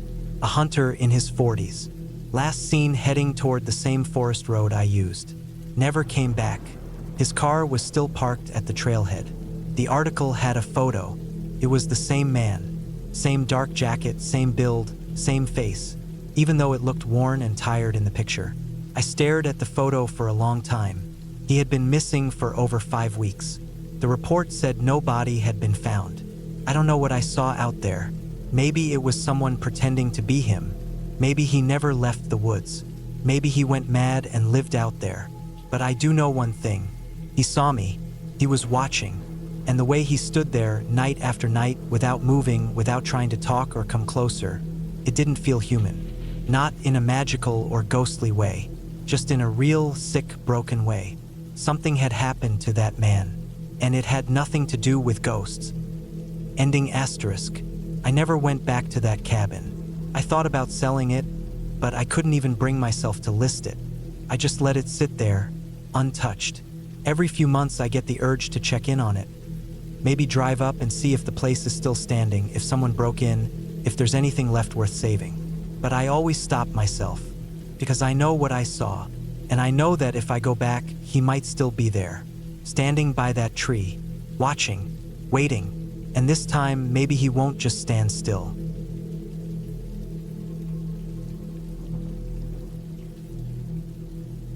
Everything in my life had started to feel noisy and disconnected. Work had become a mess. My phone never stopped buzzing. And even when I was alone in my apartment, it didn't feel like I had any peace. I thought maybe if I took a break from all the noise, I'd find some space to think clearly again. So I rented a cabin. Not one of those luxury cabins with Wi-Fi and satellite TV. This one was far out. A small, basic wooden cabin, completely off-grid, 2 hours away from the closest town in the mountains of northern Idaho. It had no electricity except for a small solar panel that powered a couple of light bulbs, and no cell service at all. There was a wood-burning stove for heat, a pump outside for water, and an outhouse 20 yards into the woods. It was exactly what I was looking for. I had a writing project I'd been meaning to finish. I thought the cabin would give me the right mix of isolation and focus. I packed a cooler with food, a few gallons of drinking water, a pile of notebooks, my laptop for offline writing, and a small camping solar charger. I figured I'd stay for at least 10 days. The cabin sat deep in the forest, near a dirt road that twisted its way up the side of a hill. The last 2 miles were barely a path. I had to drive slowly in my old SUV, bouncing over roots and rocks, and more than once I thought I'd taken a wrong turn. But finally I found the clearing. The cabin sat in the center of it, small, square, with a rust-colored tin roof and one window on the front. A thin trail led behind it, disappearing into the trees. There were no neighbors, no fences, no sounds of cars or people, just wind, trees, and the faint chirping of birds. I stood in the clearing for a while before I unlocked the door and stepped inside. The air smelled old wood, dust, and something earthy, like dried pine needles. The floorboards creaked when I walked. Inside, it was simple. One big room with a small kitchen area in one corner, a table and chair in the center, a narrow bed near the wall, and a wood stove off to the side. A shelf held a few dusty books and some candles. The window above the bed looked out into thick forest. There was no sign of animals or insects inside, just dust and cobwebs in the corners. I unpacked slowly and made the bed. I placed my notebooks on the table, filled the water pot, stacked the wood for the stove, and made sure my food was stored tight. I tried the solar lights. They worked, weakly but enough. As the sun started to go down, I lit the stove and cooked a small meal from canned stew. Then I sat in the chair by the window and watched the sky darken. That first night was colder than I expected. The fire helped, but it didn't reach the far corners of the room. I lay under a thick blanket, fully clothed, listening to the wind press against the walls. I could hear branches knocking outside, and once or twice something walked through the leaves near the cabin. Probably deer, I thought. There was no reason to be afraid, but I didn't sleep much. The next morning I woke stiff and tired. The sky was gray and damp. I made instant coffee with my camp stove and started writing. For a while it felt good. I scribbled in my notebook for hours, forgetting the time. There were no notifications, no traffic sounds, no one to interrupt me. I wrote until my hand ached. Later, I went for a walk around the clearing. I wandered down the trail behind the cabin. It was narrow and winding, lined with wet ferns and thick trees. After 10 minutes, I realized it didn't seem like a real trail at all, just a faint path that maybe animals had made. I turned back. By the third day, I had settled into a rhythm. Mornings for writing, afternoons for chopping wood or walking. I took my notebook outside sometimes and sat near the edge of the clearing. There were birds in the trees and rabbits that darted through the grass. I started to feel calmer. I even thought I might extend my stay if things kept going this well. But that night something changed. I had just gotten into bed and turned off the solar light when I heard a sound outside. It was a sharp crack, like a branch snapping, then nothing. At first I told myself it was probably just a deer again, or a tree settling. I stayed still and listened, but I couldn't shake the feeling that it had been close, maybe right outside the wall. I waited for more sounds, but the forest had gone completely quiet. The next morning I went outside and looked around. I didn't see anything unusual, but when I walked around to the back of the cabin, I saw something that made my stomach tighten. There were footprints in the dirt behind the building. Human footprints. They were fresh, clear tread patterns pressed deep into the soil, no more than a few hours old. I crouched and looked at them. They circled around the back corner, toward the small window that faced the forest. Then they stopped. Whoever it was had stood there, watching, maybe. I stood up and looked into the trees, half expecting to see someone standing there, watching me again. But there was nothing, just stillness. The strange thing was, I hadn't heard a car. No engine, no tires on the dirt road. If someone had come up here, they'd have to walk miles from the nearest road, unless they had a quad or something else quiet. But I hadn't heard anything. I tried to push it out of my mind. I spent the day writing again, trying to refocus, but my thoughts kept drifting. I started jumping at little sounds. The trees seemed thicker than before, the silence heavier. That night, I locked the door tightly. I shoved a chair under the handle. I even moved the table in front of the window. I told myself I was being paranoid, but I did it anyway. Around midnight, I heard the footsteps, slow, crunching steps in the leaves outside. They moved from one side of the cabin to the other. Then they stopped. I held my breath. I was in bed, frozen, afraid to move. Then I heard a soft scraping sound on the wood wall. Long, slow, like someone dragging their fingers along it. Then nothing. I didn't sleep at all that night. The next morning I went outside again. The footprints were back. This time they were all around the cabin. Whoever it was had walked in a circle around it. I saw marks on the wall too, thin scratches like from a knife or stick. They were just below the window, shallow but deliberate. I packed my stuff. I told myself I wasn't going to stay another night. But when I tried to drive down the path, my front tire hit something hard and the SUV jolted to the side. I got out to check. The tire had been slashed. A deep, clean cut right through the rubber, like with a hunting knife. I stood there in the road, holding my breath. There were no other footprints around the car. No clues, just the torn tire and the silent trees. I walked back to the cabin. My phone had no service. I couldn't call anyone. My only option was to wait until morning and hike to the nearest road, which was almost 6 miles downhill. I could make it, but I didn't want to do it in the dark. So I waited one more night. I barely ate. I sat near the stove with a knife in my hand, listening. The wind moved through the trees, but I didn't hear anything else until the middle of the night. This time, the footsteps came from the trail. I heard them moving slowly toward the cabin. Then they stopped. Minutes passed. Then something tapped on the window. Soft, slow taps, one at a time. Tap, pause, tap. I didn't move. I didn't even breathe. Then came the knock on the door. Just once. A solid, heavy knock. Then silence. I waited with the knife clenched in my hand until the sun came up. When it was light, I opened the door slowly and stepped outside. The clearing was empty, but near the door, I saw something new. A single boot print, large, deep, pressed right in front of the steps. That was the last straw. I packed a small bag, put on my hiking boots, and left everything else behind. I started walking down the mountain path, heart pounding, eyes scanning the trees. Every sound made me flinch. I kept expecting someone to step out from behind a tree, but the forest stayed empty. I walked for hours until I reached the main road. A truck finally came by and gave me a ride into town. I didn't tell the driver what happened. I just thanked him and called a tow service from the nearest gas station. Later, I had the SUV towed down and repaired. I told the guy at the garage that I'd hit a rock. He nodded and didn't ask questions. I never went back to the cabin. I don't know who was out there. I don't know what they wanted. They never broke in, never left a message. Just circled the cabin. Watched, waited. Sometimes I wonder if someone lives in those woods.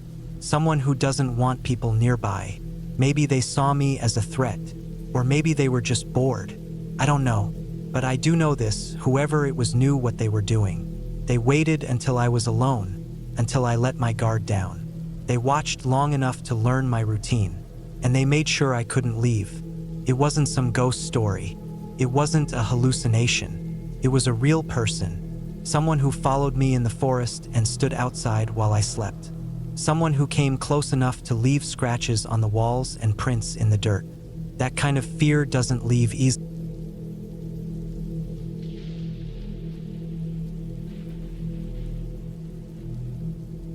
I wanted to get away from everything.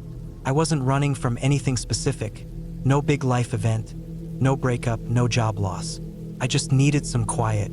For months, I had been working overtime at my desk job, coming home to the same lifeless routine. My eyes hurt from staring at screens. My head always buzzed with useless information. Every day felt the same. I'd wake up feeling tired and go to sleep even more tired. One day, after finishing another 10-hour shift on a Tuesday, I just snapped. I opened my laptop and searched for a place to escape. No people, no internet, no noise. I found a cabin listing on a small, minimal-looking site that rented out places way off-grid. The one that caught my eye had no reviews, just 2 pictures. A small wooden cabin with a tin roof and a narrow deck facing a dense tree line, and a second picture showing the inside. A bed, a wood stove, a table, and a small kitchenette with some shelves and a few supplies. It was in northern Idaho, near the base of some unnamed hills, more than 30 miles from the closest paved road. I didn't even think much. I paid for a week, packed my gear the next day, and started driving early the following morning. I had my old camping backpack, a small cooler with food, a knife, a flashlight, a battery-powered lantern, and some extra batteries. I also took a small solar charger for my phone, mostly just for emergencies. I wasn't planning to use it. I was serious about disconnecting. The drive there was long. Once I turned off the highway, it was another 2 hours of winding dirt roads through thick forest. The road kept getting narrower and rougher until it wasn't even a road anymore. Just 2 muddy ruts cutting through overgrown brush. I had to get out twice to move fallen branches and once to clear a rock that had rolled halfway into the path. I started getting that feeling in my gut, like maybe this wasn't such a great idea, but I kept going. I was committed. I reached the cabin around 5 p.m. The trees were tall and packed tightly together, casting long shadows across the clearing. The air smelled of pine needles, damp soil, and something faintly metallic, maybe the tin roof. There was no noise except for some birds high up and the occasional rustling of leaves. It felt empty in a way that was both peaceful and unnerving. I parked beside the cabin, got out, stretched, and took a long breath. The silence hit me hard. Inside, the cabin was even smaller than I expected. The bed was just a mattress on a low wooden frame with a thick wool blanket folded at the foot. The wood stove had a small stack of chopped logs beside it. The kitchenette had some basic cookware, a single burner gas stove, and a pump-style sink hooked to a water container. I found a small pantry cabinet stocked with canned beans, rice, oats, and a few other dry goods. There was a metal latch on the inside of the front door, and the only window, which faced the forest, had a sliding wooden shutter. There was no lock on the outside, only a hook you could use from the inside. I unloaded my stuff, set up the lantern on the table, and boiled some rice with canned vegetables for dinner. That night, I sat on the deck, watching the stars poke out from behind the trees. I hadn't seen a sky that clear in years. No light pollution, just deep black with more stars than I could count. It was cold though, and I could hear distant sounds. Things moving in the brush, twigs snapping. I told myself it was animals, probably deer or squirrels. It always sounds bigger than it is when you're alone in the woods. I went inside, latched the door, and got into bed. Took a long time to fall asleep. Every creak of the wood, every breeze that made the tin roof groan, made me more aware of how far I was from anything. No cell service, no people, just woods. I told myself I needed this, that this was what I asked for. The first 2 days were calm. I spent the mornings walking short trails near the cabin, just taking it slow. I cooked simple meals, read a book I brought, and journaled a bit. But by the 3rd night, I started noticing things that felt off. The first thing was the mark on the tree. On a tree about 20 feet from the back of the cabin, I noticed a clean vertical slash in the bark, fresh with light-colored wood exposed. It hadn't been there when I arrived. I was sure of it. It looked deliberate, like someone had taken a blade to it. I assumed it could have been an animal, maybe a bear claw, but it was too straight, too clean. I stood there staring at it for a while. It made my skin feel tight. I went back inside and kept the shutter closed that night. The next morning, I saw a boot print in the dirt near the back of the cabin. Not mine. The sole pattern was different. Deeper, too, like the person was heavier or the ground was wetter when they stepped there. I walked around the cabin slowly, scanning the ground, but I didn't see any others. Just that one. I convinced myself it might be old, maybe left by the owner or whoever stocked the pantry. But it still didn't sit right.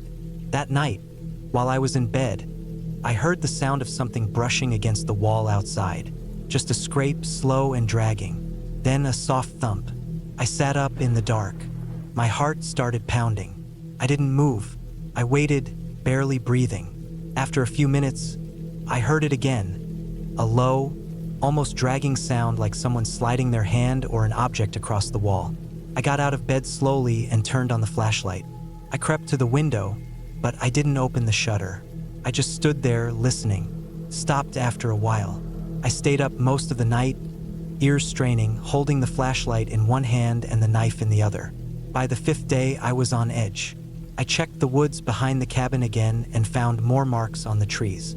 All vertical, all fresh, for different trees this time. The boot print was gone, washed away in the morning dew, but I could see impressions in the brush, like someone had walked a slow circle around the cabin, brushing against the shrubs without stepping in open dirt. I wanted to leave. I actually packed my stuff and loaded it back into the car.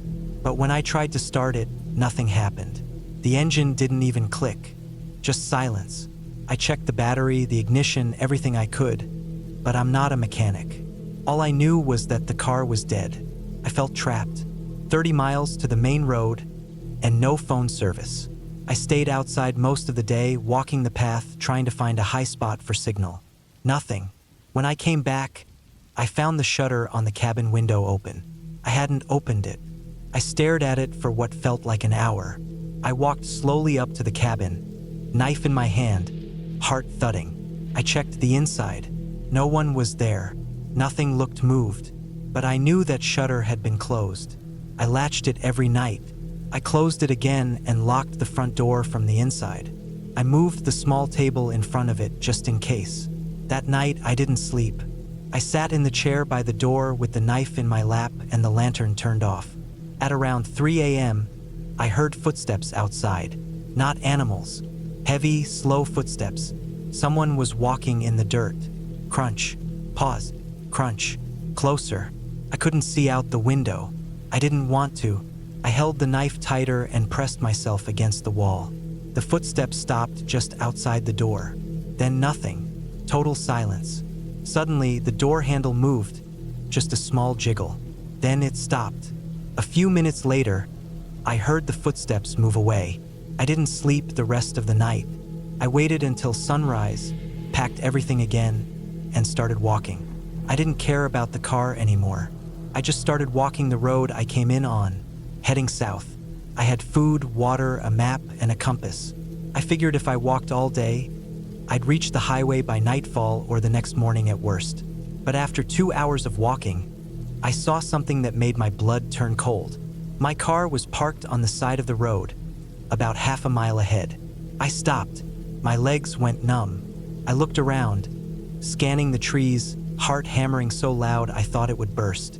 I didn't hear or see anyone, but I knew I had parked the car right next to the cabin. I hadn't pushed it. No one had helped me. I didn't leave it there. Someone moved it. I didn't go near it. I backed away slowly, turned, and ran into the woods. I knew it was risky, but I didn't want to walk that road anymore. Whoever was out there had been watching me from the start. They knew I was alone. They'd been close, too close. I ran until I couldn't breathe. I found a small hill and stayed behind a fallen log, covered in branches and dirt. I waited there until nightfall. No one came. At dawn, I started walking again south using the sun and compass. After more than 10 hours, I finally saw power lines and followed them until I reached a small maintenance shed with a utility truck parked nearby. I waited until I saw someone, a worker, and ran out of the trees waving both arms. I didn't tell him the full story. I just said my car broke down and I got lost. He radioed someone, and eventually, I got a ride to the nearest town. I never went back for my car. Never even tried to get my money back for the rental. I just wanted to forget. I moved a few months later closer to the city.